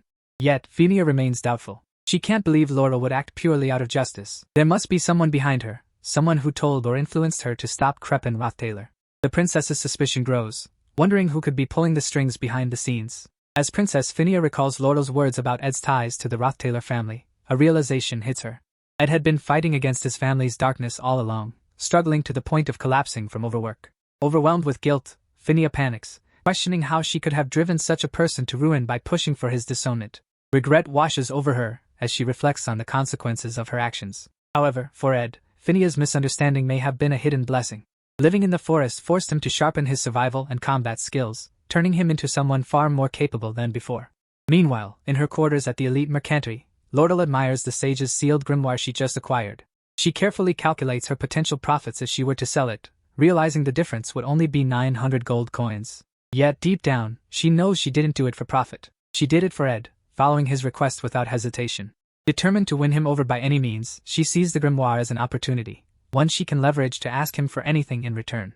Lying on her bed, Lortell indulges in the thought of having Ed in her debt, considering the small price of 900 coins a worthwhile investment. She smiles to herself, romanticizing the idea of Ed being within her grasp, believing she has finally secured a way to make him hers. At the campsite, Ed feels better after hearing that Lortell won the grimoire. JYX sits nearby and laughs, telling Ed that he should have seen Lortell's face when Elka gave her the news. Ed knows that Lortell might have used her charm to get what she wanted. She often relies on it, but he worries if that will be enough this time. Even though she won, Ed is still worried. He thinks Roththaler must have had some secret information to enter the auction. Ed feels that things might not be over yet, and Kreppen won't give up easily. At Ed's hut, Janica suddenly arrives, panting and asking about his health. She looks worried and quickly apologizes for any trouble she might be causing with the rumors about him. Ed laughs and tells her it's okay as he already hears everything from JYX. Hearing this, Janica gets angry at JYX for telling Ed how she runs around the academy crying over him, which starts rumors about her being heartbroken. Frustrated, she orders her spirit bear to take JYX away. As JYX gets dragged off, she waves goodbye while JYX looks defeated. From Janica's hair, Ed's spirit, Mug, suddenly appears, crying with guilt. Mug apologizes, saying he didn't know Ed was pushing himself so hard that he collapses. He begs for forgiveness, and even says he's willing to be punished. Mug wants to hug Ed, but he's afraid of affecting Ed's mana, so he clings to Janica instead. Ed, seeing Mug making a fuss, calms him down. JYX comes back after his fight with the spirit bear and tells Ed that Mug isn't overreacting because he's been unconscious for 10 days. Ed is shocked to hear this. He realizes his meat and vegetables must have spoiled, so he needs to gather everything again. This time, JYX and Janica offer to help him. Ed feels grateful seeing their determination. He remembers when he first built his wooden shelter and slept alone in the forest. Now, with friends by his side, he knows he's not alone anymore. Janica watches Ed and notices how tired he looks. She recalls her earlier chat with her spirit friend, Marilda. Under a magical forest tree, they talk about Ed. Marilda tells Janica this is her chance to get closer to Ed before Lortell tries to win him over. Acting like a dating expert, Marilda advises Janica to dress like a countryside housewife to attract Ed. Janica tries on a shabby outfit, feeling unsure, but Marilda encourages her. Marilda then gives Janica tips on how to make progress with Ed next time. But as Janica hesitates, acting too innocent, Marilda gets frustrated. She asks what Janica plans to do once she gets closer to Ed. Hearing Janica's unsure response, Marilda scolds her for being too naive. She warns that if Janica doesn't act now, she might lose her chance forever. Ed is getting stronger every day and won't always need support. Feeling pressured, Janica finally comes up with a plan. She whispers it to Marilda, who nods in approval, saying it's a good idea. At night, after eating a nice stew Janica makes for him, Ed gets up to rest, still tired despite JYX and Janica's help. His main focus is on recovering. As he lays down, the door opens, and Janica stands there. With a soft voice, she tells Ed he looks really tired. Ed wonders if Janica is planning something since she doesn't leave. Janica, with romantic eyes, walks into the room. When Ed asks what she's planning, she just smiles and moves closer to his bed. She sits beside him, trying to seduce him, and softly says he needs to admit he's having a hard time, reminding him that exhaustion affects everyone. She tells him she understands how tough his schedule is and how much he's enduring. Janica then confesses that Ed has helped her the most by staying quietly by her side when others rush to help. She wants him to acknowledge his struggles so he can rest peacefully beside her, as she wishes to support him quietly. Seeing how much Janica cares, Ed rests his head on the pillow and admits he's really having a hard time. Saying it out loud, he feels relieved and quickly falls asleep. By morning, he wakes up to find Janica sleeping beside him. But what makes him happiest is that his fatigue is gone, and he feels fully recovered, thanks to Janica. In the morning, Ed is surprised to see Lortell visiting him. They go to the river to sit. She looks happy to see him better. But she also tries to gain his sympathy by mentioning her health issues, claiming she's suffering from chronic fatigue. At first, Ed thinks she's exaggerating, but when she struggles to walk over, wincing from joint pain, he realizes she might be unwell. She finally sits next to him with effort. Concerned, Ed asks why she came to the forest when she's busy and unwell. But Lortell, who mainly came to see Ed, brushes off his concern and says she has something important to tell him. She reveals she's renaming her merchantry into a trading company and offers Ed a key role. She wants him to help manage assets, products, and external affairs, offering him the position of co-executive. Lortell tries to convince Ed by saying he would visit the company every day, and they'd be just one wall apart. She also promises him great benefits, including shares in her personal assets. In her mind, she imagines this as a step closer to being with Ed, almost like they're married. As Lortell keeps talking, lost in thought, Ed hesitantly interrupts and asks if she's going too far for him. Hearing this, Lortell takes a deep breath, pulls up her hood, and looks at him seriously. She tells Ed he doesn't get it. She explains that she knows he might think something's wrong with her or that he can't make big decisions based on a young girl's feelings. Lortell admits Ed wants to keep things professional, but he doesn't know what she's been through. After living a life where money comes and goes and facing betrayal many times, she's learned one thing. She needs someone she can truly trust, someone who won't betray her, even if she loses everything. She tells Ed that while most people have family or friends, she's seen too much. Like merchants rising and falling, fortunes disappearing overnight. Her biggest fear is being left with no one to trust. Finally, with deep emotion, Lortell asks Ed to stay by her side forever, no matter what. Ed looks at Lortell in surprise, but she laughs and says she almost fooled him. Frustrated, Ed yells at her for being too emotionally manipulative. Lortell, still laughing, admits she has a knack for touching hearts and making people waver. As they sit together, Lortell takes a deep breath and says her feelings aren't fake. However, Ed tells her he plans to graduate from Sylvania Academy first and won't leave until then, asking her to consider her offer only after his graduation. Lortell, smiling, stands up and tells Ed she can wait for him to graduate. Then, with a playful smirk, she shows him the grimoire document letter. She reminds him he's in her debt, and warns she'll use it to win him over someday. Waving goodbye with the letter, she cheerfully says it was great seeing him and walks away. As Lortell leaves, Ed sighs, feeling like he made a mistake. He realizes he really does owe her for the sage's sealed grimoire, and now feels stuck. Meanwhile, as Lortell walks back, she feels nervous about her risky move. She wanted to confidently tell Ed he belongs to her now, but his serious reaction threw her off. She even forgot to give him his change for the magic products he bought for her, and now feels awkward about seeing him again. Deciding to quietly drop off the change at his hut, she heads back. But as she reaches Ed's hut, she's shocked to see Janica already there, stepping outside after just waking up. Both women freeze in surprise, gasping at each other. They immediately start questioning why the other is there, and tension rises. Anger and rivalry fill the air, marking the start of a new disaster, not just for them, but for Ed too. Both are determined to win him over, no matter what. Ed, after a refreshing bath in the river, gets back to his routine.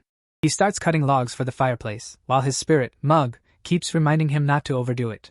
Taking Mug's warning seriously, he manages his energy and finishes his tasks efficiently. Now that his food and firewood stocks are full, thanks to Jix and Janica's help, Ed can focus on his health and studies. With a clear mind, he looks at the 3 letters he got before collapsing from exhaustion. The first letter is from Lortell, warning him to stay alert since neither of them knows what the elite might do next. The second letter talks about Craypon's possible involvement in recent events, but it's the third letter that grabs Ed's attention the most. It's a highly confidential message from an unexpected sender, Professor Glass, asking for a private meeting after the conference. Unfortunately for Ed, he couldn't meet Professor Glass because of his sudden collapse, leaving him unsure about Glass' true intentions. Ed knows from the game that Professor Glass is the final boss of Act 2, and the events have already started. In the game, Glass thinks only a few talented people can change the world. He wants to bring back Sylvania, the greatest sage ever. To do this, he studies aspectual magic, which can change the world's natural laws. But Glass needs the sage's sealed grimoire to finish his plan. The Academy sold it to Lortell because of money issues, so Glass steals it. He then kidnaps Taylor's friend Isla, who has special magic powers. He plans to put Sylvania's spirit in her to start a new era, but his plan is dangerous and crazy. In the game, Taylor fights through many challenges and defeats Glass to save Isla. In the end, Glass falls from the magic tower and says something important before dying, but Ed can't remember what. Ed knows the final battle of Act 2 starts when Isla is kidnapped. He realizes he must be ready for what's coming. Isla wakes up in a dark, damp dungeon, guarded by a scary demon from the underground waterway. She's terrified as she realizes her awful situation. The dungeon's silence makes her heart race, and she feels overwhelmed. But Isla soon realizes she's not alone. Another voice in the dungeon blames her for being there. Tears fill Isla's eyes as she yells at the person, calling him mean for blaming her now, insisting she hates being stuck in this place. To her surprise, the person with her is Ed Taylor himself. In Act 2's final scene, Ed didn't plan on being kidnapped. He thinks back on the past 3 days. While working on his magic gadgets, Ed realizes his hard work isn't enough for the final battle. He needs better materials and blueprints. Suddenly, he remembers a key detail from the final battle. They must enter a secret lab during the 3rd stage, which has valuable blueprints. Although Taylor handles the middle boss in the lab, Ed is more interested in the lab's contents. Knowing it's risky to go alone, he asks Janica for help. At the academy, Professor Glass announces 2 new students, Adele from Class B and Isla from Class C, will join Class A. This is because the academy needs more talented students. JYX realizes that with these 2, Class A will have 5 members, a big change after many years under Glass' watch. Even though Isla isn't the strongest, her unique magic stats make her special. Curious, JYX asks Glass if the class criteria are strictly about talent. Glass responds firmly, warning JYX not to underestimate the students' efforts. He says the quickest way to ruin someone is to give them false confidence in vague talent and offer poor support, making sure everyone, including JYX, understands. Professor Glass strongly believes in talent, and is almost stubborn about it. This is mostly because of his daughter Mir. He had a lot of faith in her, even though she was just an average mage. Mir wanted to prove herself, so she joined a monster hunt too soon. Sadly, she died, which broke Glass' heart. After losing her, Glass changed a lot. He became more focused on proven talent, and spent most of his life at Sylvania Academy studying magic. But his research is interesting because he's not trying to improve magic. Instead, he wants to bring back Sylvania, the greatest mage ever and the creator of magic. At the end of class, Glass calls Lortell as if to say something, but stops and changes his mind. Instead, he tells her he'll talk to her tomorrow about the lesson. However, Lortell knows what he wants to ask. He's worried about the sage's sealed grimoire, which she already bought. She also knows he wants to scold her, seeing it as a disgrace, since the grimoire is crucial for magic research. But Lortell isn't worried because the ceremony to pass the grimoire to her is soon, and his words won't matter. At the academy, when Claire's class ends, Ed gets ready for the sage's grimoire ceremony, which starts the final battle in Act 2. Ed plans to follow Taylor through phases 1 to 5 to save Isla, picking up items as planned. Ed checks his list for important items, especially from Phase 3, like Glocksai and Delheim's Hourglass. These items are hard to find and usually made in the final stages, giving him an edge in the story. He plans to watch Taylor reach Phase 5 before heading back to camp after his mission. To get Janica's help, Ed says they need to go to the underground waterway because he lost something there. Even though Janica might not like dark places, she agrees to help, making Ed feel a bit guilty but knowing he needs her help for future battles. Just as Ed is about to leave, Assistant Professor Claire tells him Professor Glass wants to see him. Ed is surprised and confused about why he's being called. He thinks it might be because Glass called him before, but he couldn't go because he passed out. Believing Glass wants to discuss something important, Ed decides to visit his office. When he arrives, he's surprised to see Isla there. She stands defensively, still wary of Ed since the Ophilus Hall incident when he shot an arrow at her. Ed is confused to see Isla safe instead of kidnapped as expected for tomorrow's event. Sensing something is wrong, Ed looks around the professor's desk for clues about a change in the story. He finds a report by Claire about Ed's actions during the Ophilus Hall incident. Ed realizes Professor Glass knows about his abilities and actions. While processing this, the office door opens, and Professor Glass enters. Ed instinctively draws his dagger. Isla, startled, screams and runs to the professor. But Ed isn't the villain, Professor Glass is. He's revealed as the final boss of Act 2. Glass uses magic to trap Isla in a time prison. Ed quickly throws his dagger at Glass and calls Mug to trigger an explosion. Glass easily blocks the attack and praises Ed's quick thinking and research skills. Despite being impressed, Glass tells Ed it takes more to understand his true motives. Ed asks why Glass is restraining him and promises to stay quiet if Glass only needs Isla. But Glass won't leave threats unchecked. Seeing Ed's skills, Glass decides to eliminate him as a threat.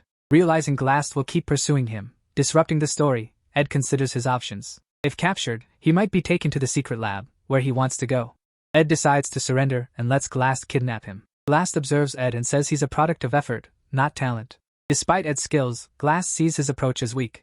Ed reminds Glass of his daughter and her past struggles. While Ed is trapped, Mug sneaks out of his pocket and escapes the office. The small creature hurries to Ed's hut, where Janica is making lunch, not knowing what's happening. An old man writes about his life, detailing his travels in the southern continents where he discovers magical truths. He dedicates much of his writing to his late master Sylvania, a great mage who died young. In his heart, she stays forever beautiful, and he wishes to break nature's laws just to see her again. But he knows what's lost can't be regained. So, he decides to pass on his knowledge by training a young apprentice to continue his teachings. On his deathbed, he places Sylvania's hat on his apprentice and gives her his life's work. In the last words of his book, he dedicates his legacy to his young apprentice, Lucy Marcel. In the game's story, that old man, Glocked, calmly accepts his nearing death, waiting for it more sincerely than anyone else. Lucy, his apprentice, has to let him go. Yet losing her beloved master, whom she calls grandfather, deeply hurts her. Ed wonders if Lucy's pain will ever heal or if the scar will stay forever. Lucy finds a small comfort in the beef jerky pouch she keeps from Ed's hut. As Lucy shakes her beef jerky pouch and finds it empty, she climbs down from the hut's roof to refill it. But she sees Janica below, surrounded by a dark purple aura filled with anger, while the spirit Mug talks to her. Meanwhile, at Trix Hall, the Academy's main conference room, the sage's sealed grimoire passing ceremony starts. Elite members of the mercenary and Academy faculty gather as Lortell stands ready to receive the grimoire from Principal Abel Forces in front of the audience. As she looks at Principal Abel, she remembers Kreppenroth Taylor, who is the same age but looks very different. After the bidding for the grimoire ended, Kreppen met with Lortell, urging her to give it to him. She countered with a bid of 12,000 gold coins, which Kreppen accepted quickly. Before leaving, he told Lortell that her father, Elite Ketchum, had hired mercenaries heading to Sylvania. Despite Kreppen's unpleasant nature, his information is valuable to Lortell, strengthening their alliance. Holding the grimoire, Lortell thinks about whether to sell it to Kreppen for a big profit or use it to get closer to Ed. A small smile appears on her face as she touches the grimoire, considering her options. Suddenly, Professor Glass uses aspectual magic to create a strong barrier, stopping anyone from getting near the grimoire. At the same time, he summons two huge spirits, forcing Principal Abel and Lortell to back away under their pressure. Without delay, Glass grabs the grimoire and quickly leaves the hall. With no obstacles left, the story moves forward without changes, marking the start of the final scene of Act 2. In Professor Glass' secret lab, Ed finds himself trapped in a cell with Isla. Angry, Isla yells at Ed for being mean and says she hates him. Suddenly, Kum, Glass' friend and fellow researcher in aspectual studies, shows up. He warns them to be grateful for not being used in experiments, and tells them to stay quiet, fearing the monstrous guard outside might wake up and endanger them. But Ed stays calm and responds confidently. Impressed by Ed's calmness, Kum tells them to sit quietly and avoid foolish actions, as he will watch them closely. Ed leans back and waits, expecting Taylor to come and rescue them. His plan is to seize the chance, gather all the magic engineering recipes and equipment, and quietly return to his hut. Meanwhile, he tries to talk to Isla to pass the time. But she snaps at him every time he speaks, still mad about the arrow he shot at her earlier. Ed tries to calm her, saying he holds no grudges and could have hurt her if he wanted to. Shocked by his reasoning, Isla keeps yelling, calling him a liar. Finally, Ed firmly tells her to stop and wait for Taylor. As tension lingers, Ed apologizes, explaining his actions were driven by his own situation.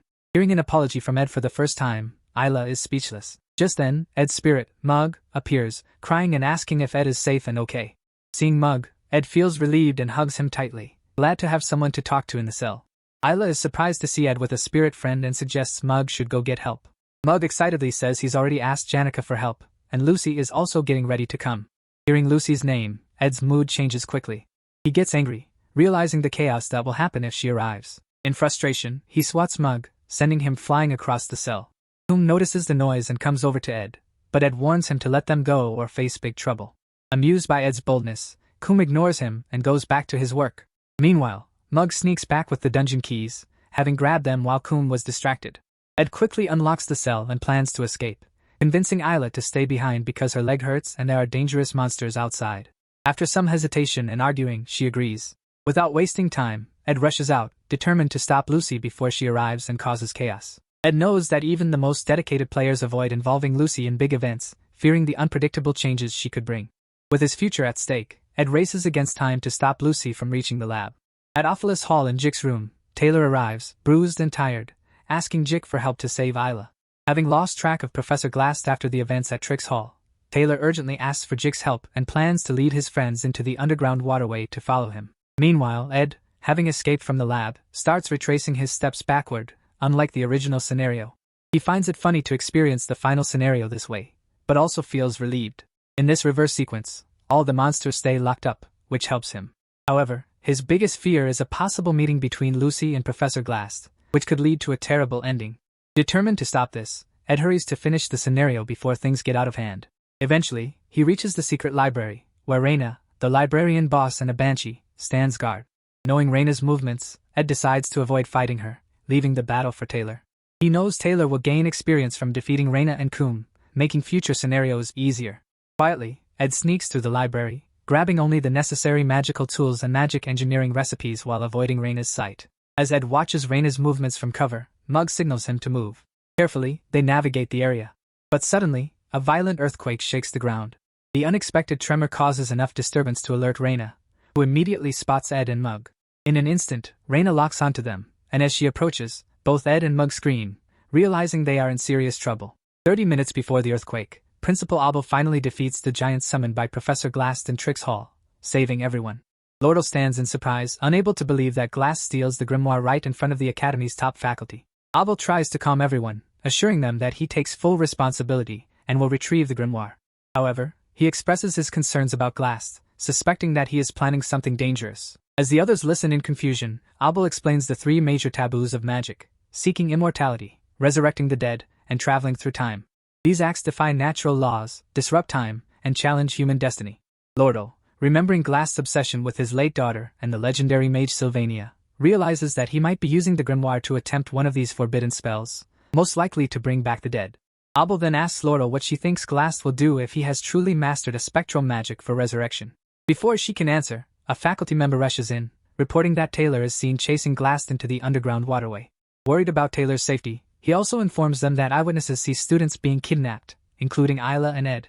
Hearing about Ed being kidnapped, Lortell stands in shock upon hearing the news. Believing that Principal Abel, the greatest mage of the time, will keep his promise to retrieve the grimoire. Lortell feels confident that he can easily rescue Ed and the other students as well. She decides that the most sensible thing to do is to wait in the hall. However, as she glances outside, she notices something massive moving in the distance. Curious, she grabs a pair of binoculars and sneaks to the window. She notices the entrance to the underground waterway and is surprised to see a giant spirit dragon with Janica riding it. Seeing Janica heading into the waterway, Lortell quickly decides to act.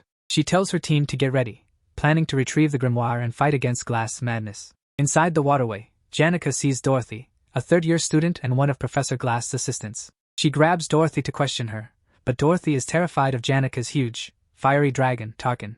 As Tarkin growls and Janica's dark energy grows, Dorothy faints from fear. Unsure of where to go next, Janica remembers the directions Dorothy gave before fainting.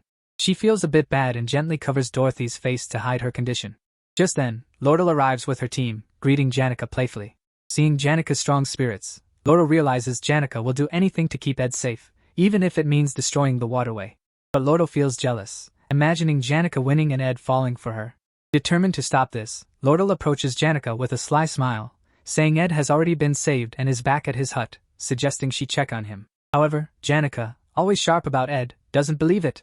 She logically asks how Ed could have escaped when she was the first to arrive and saw no one taking him.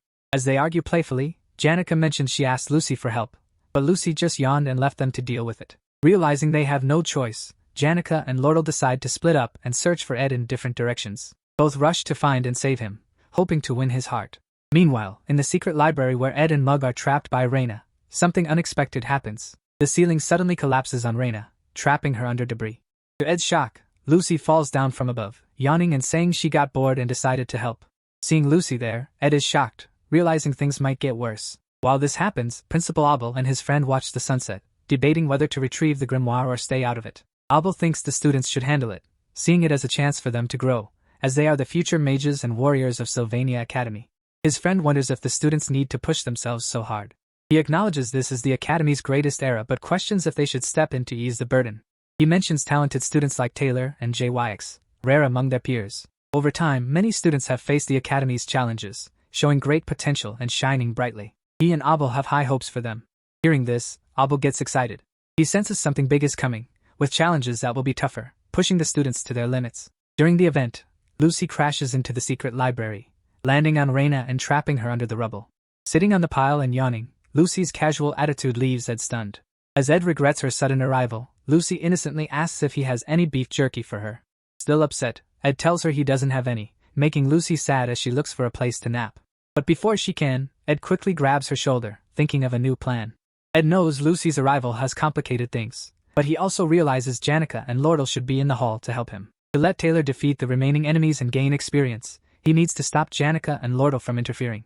Most importantly, he must keep Lucy from rushing into the final stage and defeating Glass, which would lead to a bad ending. Thinking fast, Ed convinces Lucy to stay with him and not wander off. He remembers something Janica once said, that staying close to someone ensures safety. Using this logic, he tells Lucy to stay nearby, promising her beef jerky once they escape. With Lucy now helping him, Ed plans to grab all the magic gear from the library, find Janica and Lortell, and leave, letting Taylor handle the rest. As they make their escape, Lucy uses her fire spell to burn the bats attacking them. Ed is amazed by her power. He tries to stop her from defeating too many enemies, wanting to leave some for Taylor to fight and get stronger. Janica and Lortell are looking for Ed, each using their own skills. Janica uses her spirit connection, while Lortell is good at finding the right paths quickly. As Lortell moves through the underground waterway, she starts to genuinely care about Ed, beyond her usual goals of money and power. She realizes she wants to help him without expecting anything back. She finds a hidden wall with a spell on it. Suddenly, a loud blast breaks the wall, and Ed comes out carrying Lucy and some advanced magic gear. Lortell feels relieved to see him safe. Ed gives her some of the magic tools to carry. Lortell is surprised. Seeing Ed with Lucy makes her feel upset. She had tried hard to get close to Ed, being proactive, unlike Janica, who was more cautious. But now, with Lucy there, it seems like her efforts might be wasted. She yells Ed's name in frustration.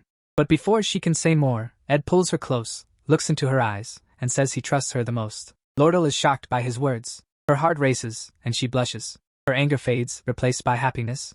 She feels like she's finally making progress with Ed. Before she can think more, a crew member rushes over with urgent news about a big problem nearby. Meanwhile, Taylor and his group enter the underground waterway. Phoebus, always scared and complaining, starts talking about wanting to leave. Annoyed, Elvira kicks his foot to shut him up. Polybius yells in pain and asks why they need to save Ed, Roth, and Ayla. Taylor calms him, saying Ayla is good and asking him to stay strong. As they go deeper, Adele, the romantic and self-proclaimed fortune teller, raises her finger dramatically. She warns the group of danger ahead. Adele's predictions are usually right, almost like she sees the future, so Taylor trusts her. Just as Adele points, an explosion happens. Suddenly Tarkin, the fiery dragon spirit, appears with Miss Claire. Janica demands Claire tell her where Professor Glass is. Scared, Miss Claire faints, like Dorothy did earlier. Janica sees Taylor's group and smiles, but they get defensive, ready to fight. Janica looks confused, but Taylor thinks she might be an enemy.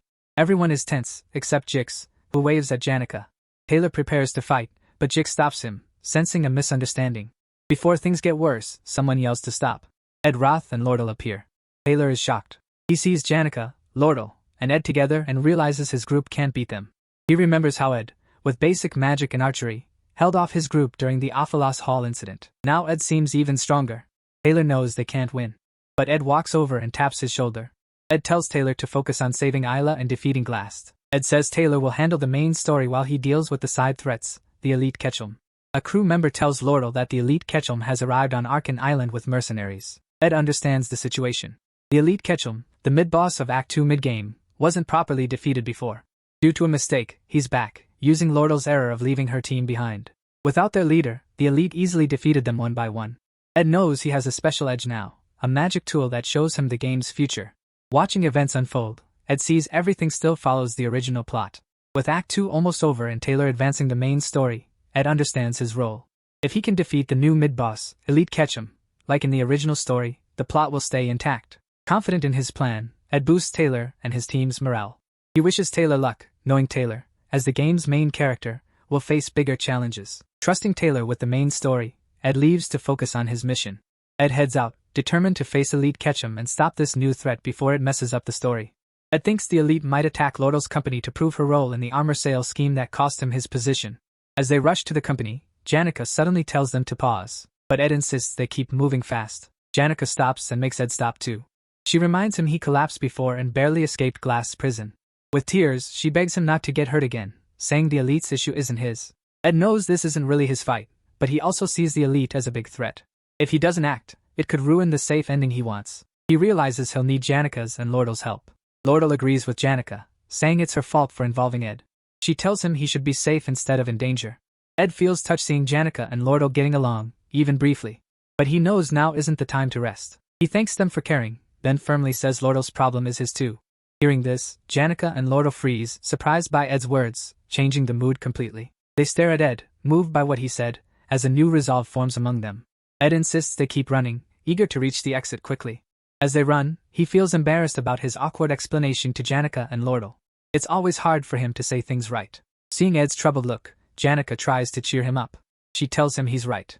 It's not just someone else's problem because if the Elite takes over the company, Ed's contract will be ruined, cutting off his magic tool supplies. Hearing her reasoning, Ed is impressed by her smarts, as expected. Meanwhile, Lortell blushes silently, lost in thoughts about Ed's words. Nearing the exit, Ed sees chaos ahead. Destruction is everywhere. For a moment, he wonders if Taylor caused it, but he's surprised when Janica admits she did it. She confesses it was an accident and nervously explains that Dorothy fainted in the chaos. Janica worries Ed might think she's heartless but tries to convince him it wasn't on purpose. A crew member tells them they're close to the exit and a carriage is waiting outside. The plan is to use it to quickly reach the association building, where Lortell's staff waits. But outside they're met with a horrifying sight. The carriage is destroyed and Lortell's crew members are dead. Standing there is the Elite himself, waiting. Lortell tries to act cool, mocking the Elite for arriving sooner than expected. The Elite laughs darkly, saying he once taught her to handle company records, ensuring no evidence would remain if searched. But this time, he exploited a gap in her team management. By bribing a crew member, he led them into this trap. Elite makes fun of Lortell, seeing her struggle with her crew's betrayal. He mocks her, saying she's learned to smile through betrayal, but he'll ruin her with torture to make her confess. With a snap, he turns Lortell's beaten crew into zombies, who attack Ed and Lortell. As the fight starts, Lortell taunts Elite, saying he never fights alone and always uses mercenaries. Elite grins and says he's brought the best mercenaries this time. He orders them to kill everyone but capture Lortell alive. The mercenaries shoot arrows, but Janica uses a wind spell to block them. Watching the mercenaries' precise moves, Janica warns everyone to stay alert. Elite, knowing spirit successors like Janica are tough, reveals his trump card, Belarus's Prejudice, which suppresses mana.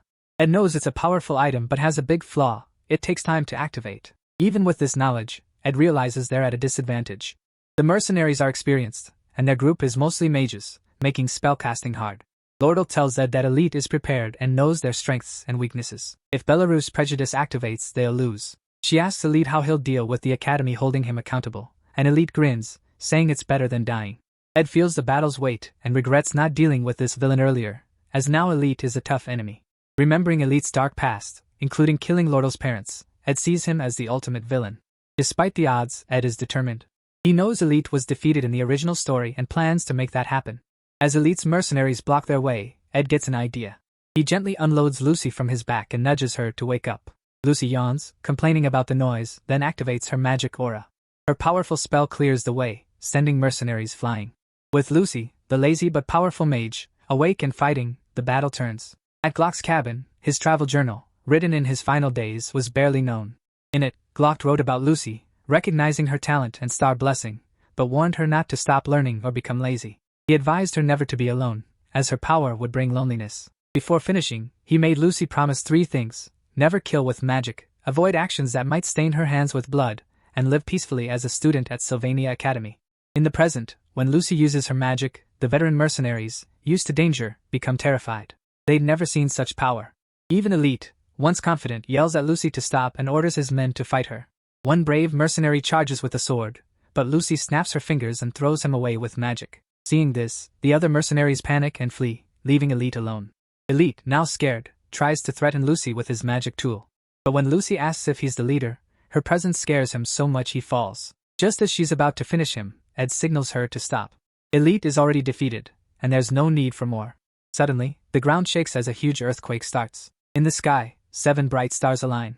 Ed realizes Glast has advanced his magic, breaking nature's laws, causing the magical realm to descend. This marks the start of the final battle in Act 2. Ed thinks about Taylor, who has beaten the monsters in the underground waterway and is now stronger, ready to face Glast with his team. Feeling relieved that things are going as planned, Ed starts to relax. But then, to his shock, he sees Lucy flying toward the magical realm. Lucy watches as the realm's towers start pulling magic from the air, suggesting that bringing back the dead might be possible. Surprised and worried, Ed realizes Lucy might be involved in something more dangerous than expected. As Ed watches Lucy, he remembers the game's bad ending. In the original story, Lucy naps on Trick's hall roof during this event.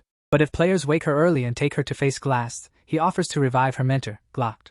This temptation makes Lucy turn against the players, becoming an enemy and destroying the whole group, including the hero, leading to a bad ending. No matter how skilled a player is, there's no way to beat Lucy. Ed now fears that his actions of being kidnapped and escaping might have triggered this bad ending. As Lucy watches the realm and Ed watches her nervously, Elite uses his legendary magic tool to weaken Lucy's mana. With Lucy temporarily weakened, Elite orders a mercenary to attack Ed. The mercenary charges, but Ed stays calm and uses his Windblade magic to counter, tossing the attacker aside. Elite is shocked by Ed's skill. However, Lucy's mana is too strong for the tool, and it breaks under the pressure. Once again, Elite is defeated. Realizing he's lost, he falls to his knees, begging for mercy. But Lucy, angry, is ready to end his life. Just as she's about to strike, Ed steps in and urges her to stop. He reminds her that killing, even if it seems right, isn't the answer. His words echo Glock's advice to her about avoiding bloodshed. Lucy hesitates, remembering her mentor's teachings. She spares Elite and looks at the realm again.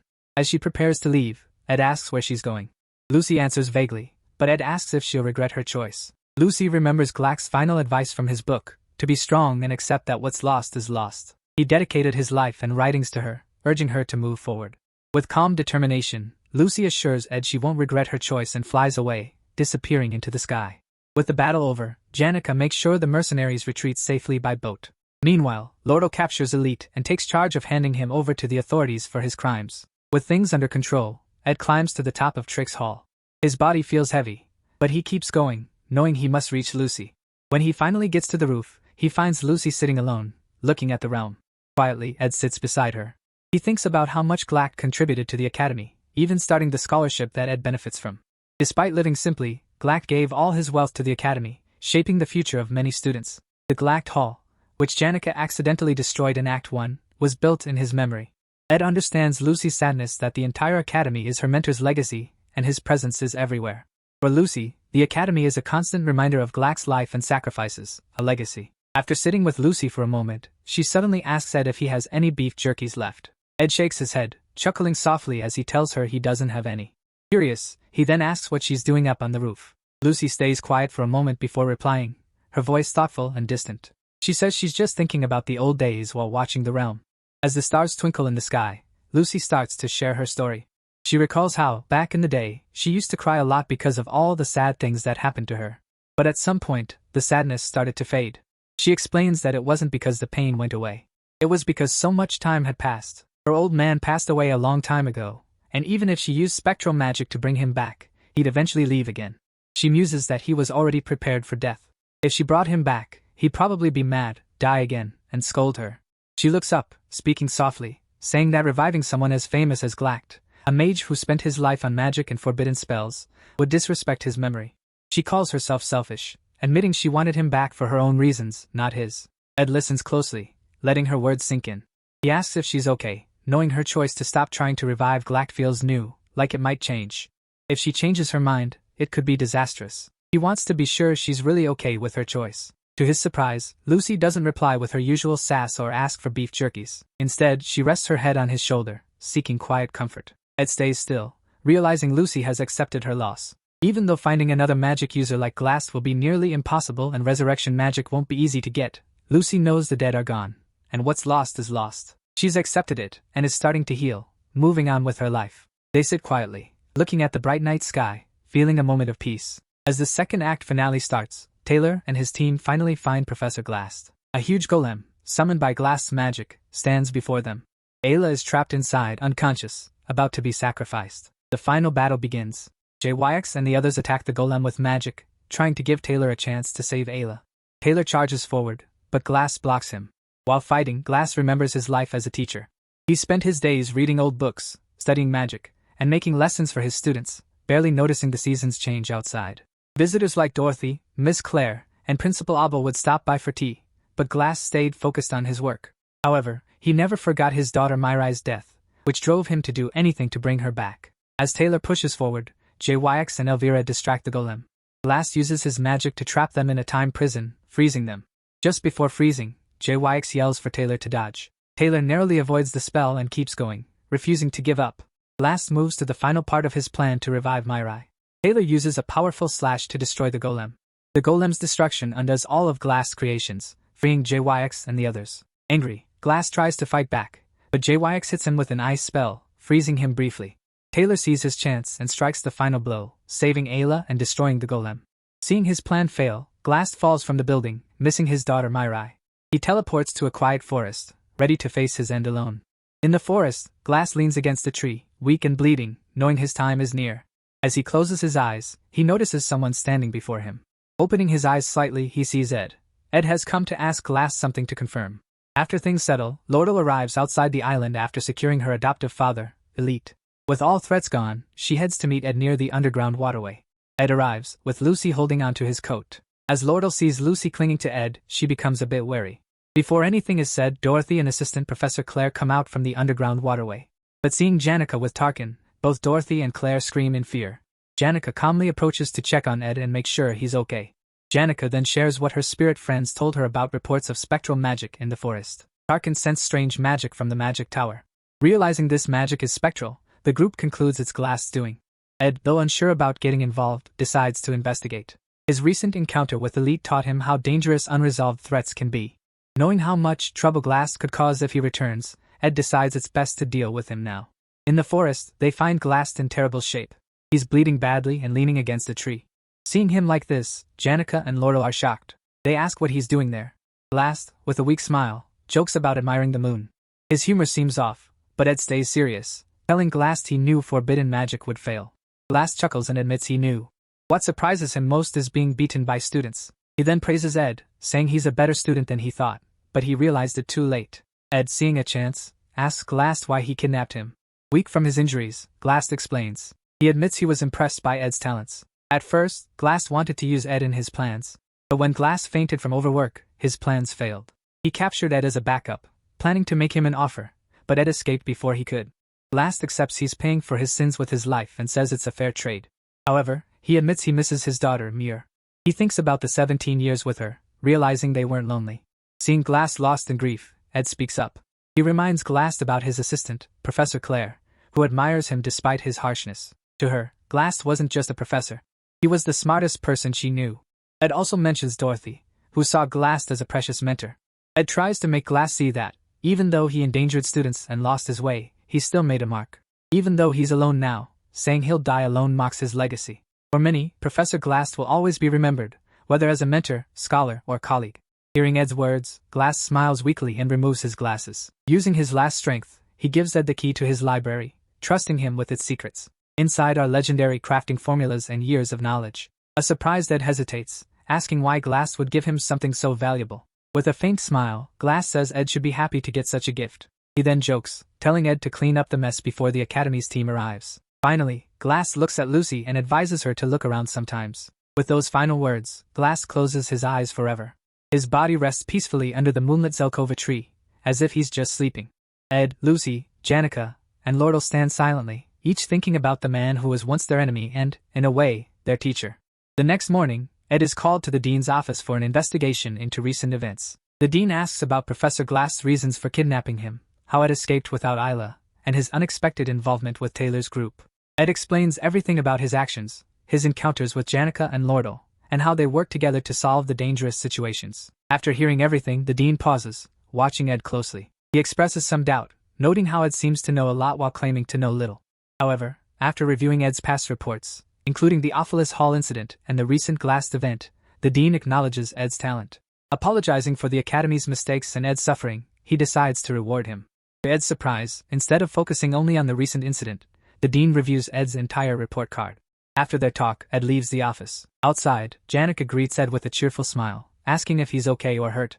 Ed, worried about her, asks the same.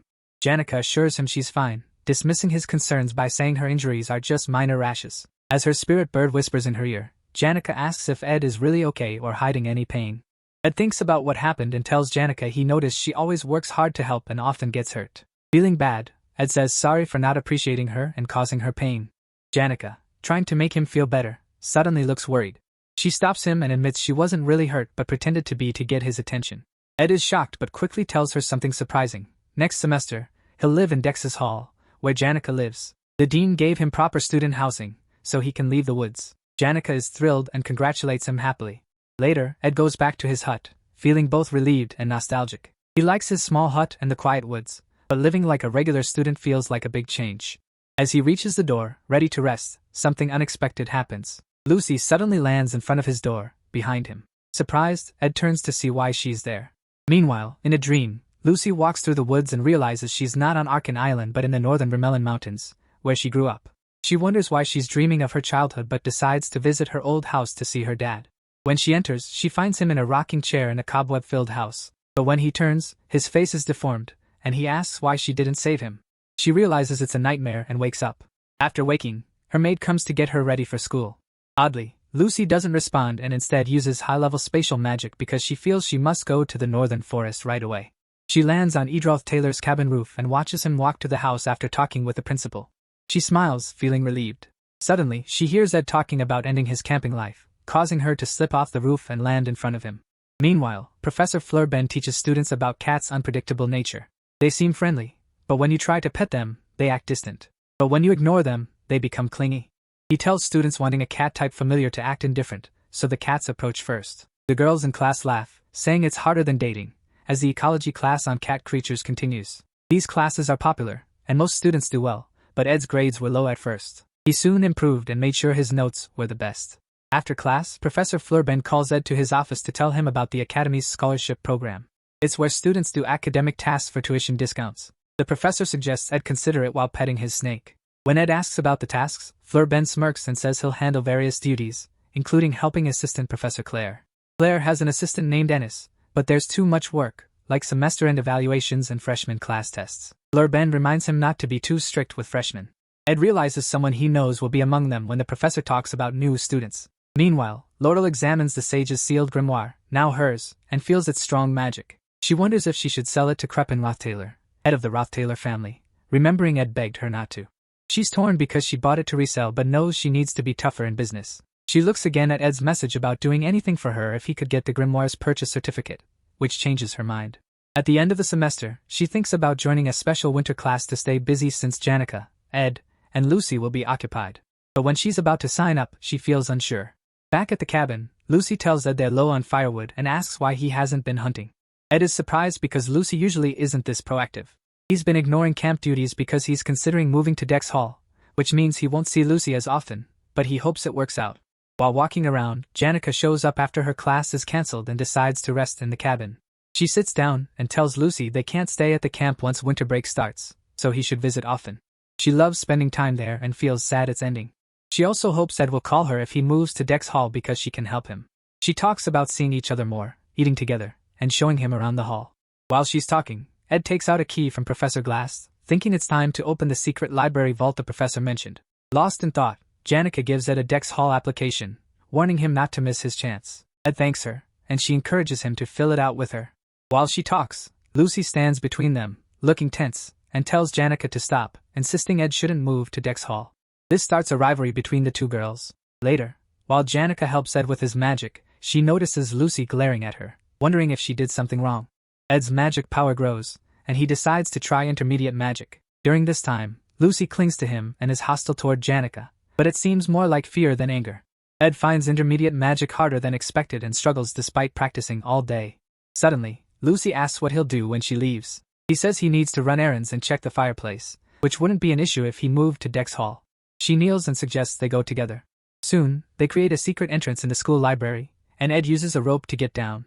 He asks Lucy why she followed him, but she doesn't answer, insisting she could help with magic. He refuses because he needs to manage on his own since he can't take everything at once. They find the secret safe, and Ed uses the key.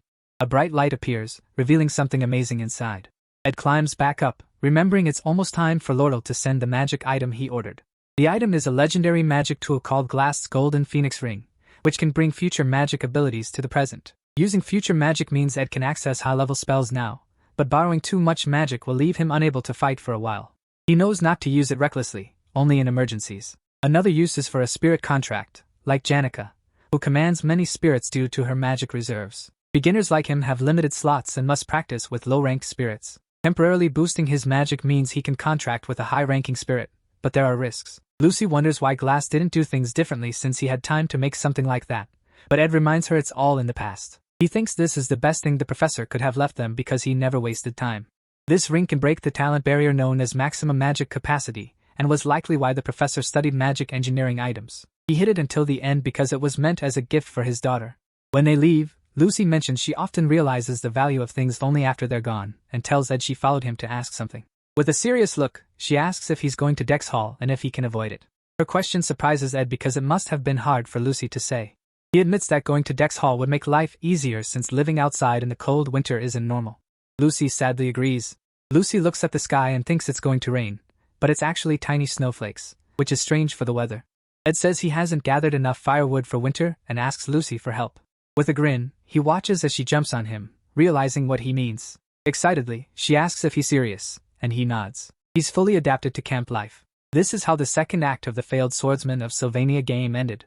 It's now the third act, where challenges will grow.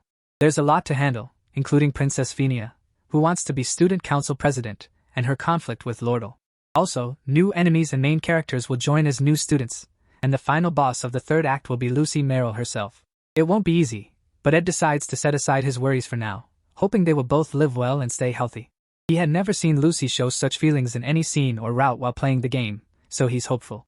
Soon after, winter hits hard, and Ed spends half the day shoveling snow. He then starts cutting wood, eager to finish quickly because he's been called for a student scholarship task. Eventually, Ed meets Principal Abel to refuse dorm privileges but ends up getting tuition privileges, giving him more free time. However, he still can't just relax at home because of Lucy. He's stopped trying to kick her out, not because she'd be cold. Her protection magic keeps her warm, but because it would make him feel bad. Finally, he goes out to practice with the ring and tries to contact Marilda, the forest guardian spirit. Meanwhile, Janica is tempted to the Laplace bakery with tasty treats by her friend Clara, as there was no other way to get her to come out, while Anis is also there.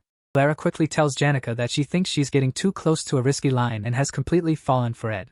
Janica is shocked Clara knows this, but Clara says she's not trying to stop her because her view of Ed has changed. She asks Janica how fast her heart beats, and how nervous she gets around him. After more questions, Janica admits she feels comfortable and cozy with him. This frustrates Clara more, and she tells Janica she's heading for the worst possible ending in a dating relationship, becoming a comfortable girlfriend. Clara is upset because Janica is the only one showing feelings instead of making Ed want her. She says following him around is a bad way to handle a relationship, and Janica's spirit friends give Clara a thumbs up for making a good point. However, Clara calms down and advises Janica to focus on sparking Ed's desire to protect rather than doing silly things. While all this is happening, Anis watches quietly as Clara gives solid advice from her many friends' love stories. Clara is mostly responsible for changing the negative view people had of Ed just because he's the guy Janica likes. Everyone now seems to trust Ed, but Anis thinks differently. Later, Anis goes back to school and sees Professor Claire getting scolded by the librarian for not returning a book on time. The situation makes her think Claire has no self-respect, and she wonders how Claire became a professor. Yet, all the serious professors praise Claire's skills. As Anis goes to hand in her report, a guy offers to help her carry it. She thinks about how her help is why Assistant Professor Claire, who is smart but bad at work, manages her tasks. She thanks the guy but says no as she walks in. Anis is a second-year student in the magic faculty, and keeps the messy assistant professor's lab tidy. She drops the report on the table, along with secret info about Ed she gathered like a stalker, which could have gotten her in trouble if caught. Only Janica and Clara know her real look, and to her, relationships are like wearing different masks. With 20 minutes before the professor returns from the bakery, she goes over all the info about Ed Rothtaylor. He is from the Rothtaylor family, the top family in the Clawell Empire, and is the only son with 2 sisters. She reads more about Ed's birth and family background. When Anis joined, her family was unstable, so she had to support herself by working as a teaching assistant and a scholarship student. She is good at surviving and sees Lortell as a role model. As she reviews Ed's family history again, she thinks he must have a bossy mindset from growing up in a strict environment. She figures he avoids responsibility and looks for a woman who praises him to help him express himself. He would likely want a pretty woman, given his life of luxury. Based on his history, he doesn't seem to like proactive women, so she decides to stay just good enough. Even though he has changed a bit since being kicked out, she thinks someone who lived a certain way for years can't change easily. Whether he works harder now or not, she believes he is still arrogant. After making a profile on Ed, she decides to practice being the kind of woman he might like, since they'll work together soon. Suddenly, Professor Claire rushes in with bakery treats, but spills the tea Anis made. Fear grips her, expecting Anis to get mad, but Anis asks if she's hurt, which surprises Claire. Later, in Lucy's room, Ed thanks the Academy's maid, Belle, for cleaning his uniform.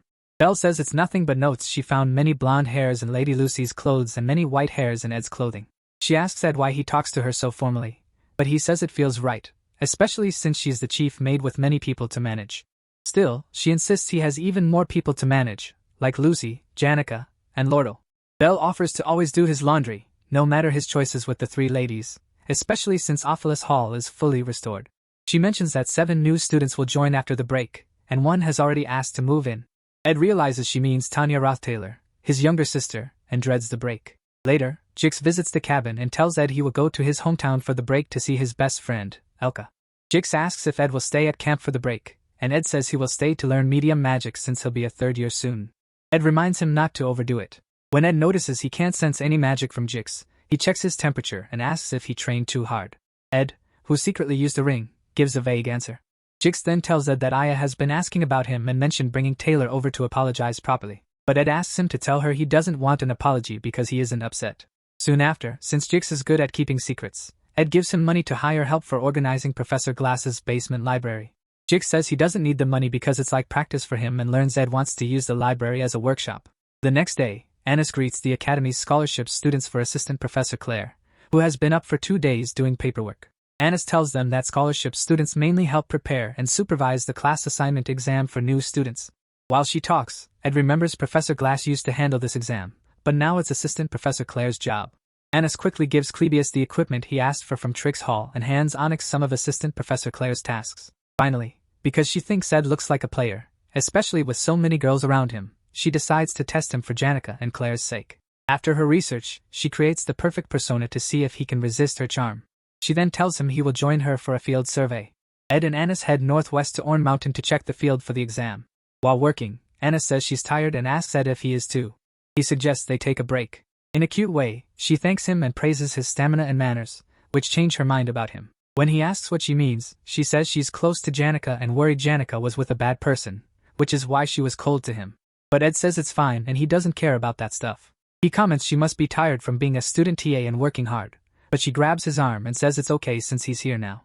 She talks about feeling supported by him, and shares she was also cut off from her family but had to support herself through school. Ed respects her strength and tells her not to worry because she's done well. Excited, she thanks him and says they have a lot in common. However, Ed notices something different about her usual cool and realistic image.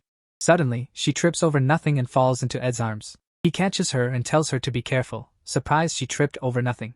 When she becomes more dramatic, he gets confused, so she asks him to wait while she handles something. Alone, Anis thinks he's reliable and wonders if he's pretending. She played her cards right by sharing her tough academy life, showing her weakness so he'd want to protect her. She also tried making contact a few times, but it didn't change much. Oddly, she admires how strong he feels, even though he acts like a nerd, and how he's better at work than she thought, considering she assumed he was a noble who couldn't work. Besides that, she thinks he looks great, and it's no wonder Janica likes him. Suddenly, she realizes this is how Ed makes women fall for him, so she decides to stay strong because she's different. Meanwhile, Ed waits for her, enjoying the beautiful view from the mountain, which makes him forget his worries for a moment. One big concern is Tanya Rothtaylor, a villainous young lady. Tanya is a genius in politics and trickery, aiming to be the first student council president in Sylvanian history. She will soon start gathering the academy's influential figures. Tanya arrives at the dorm early to secure her position before the semester begins. She's a villainess, and Ed thought he'd have time to prepare before she showed up, but he doesn't know how Tanya Rothtaylor will treat him. In the game, Ed Rothtaylor is a villain who appeared briefly at the start before disappearing, and there wasn't much about him in the end, meaning he was just an extra. This is why he doesn't know how to handle this. To Tanya Rothtaylor, Ed Rothtaylor is worthless. Meanwhile, Tanya arrives at the academy in a coach.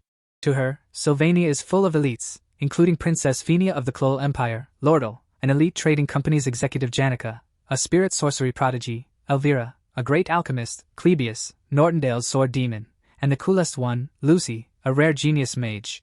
This gathering of nobility excites Tanya, and she longs to be part of it. She soon arrives, and Belle comes to guide her to her room and help with entrance procedures. Before they do that, Tanya says she has somewhere to go first, which is the like button on this video. Don't forget to subscribe and turn on notifications to get more videos. I'll see you in the next video. Bye bye.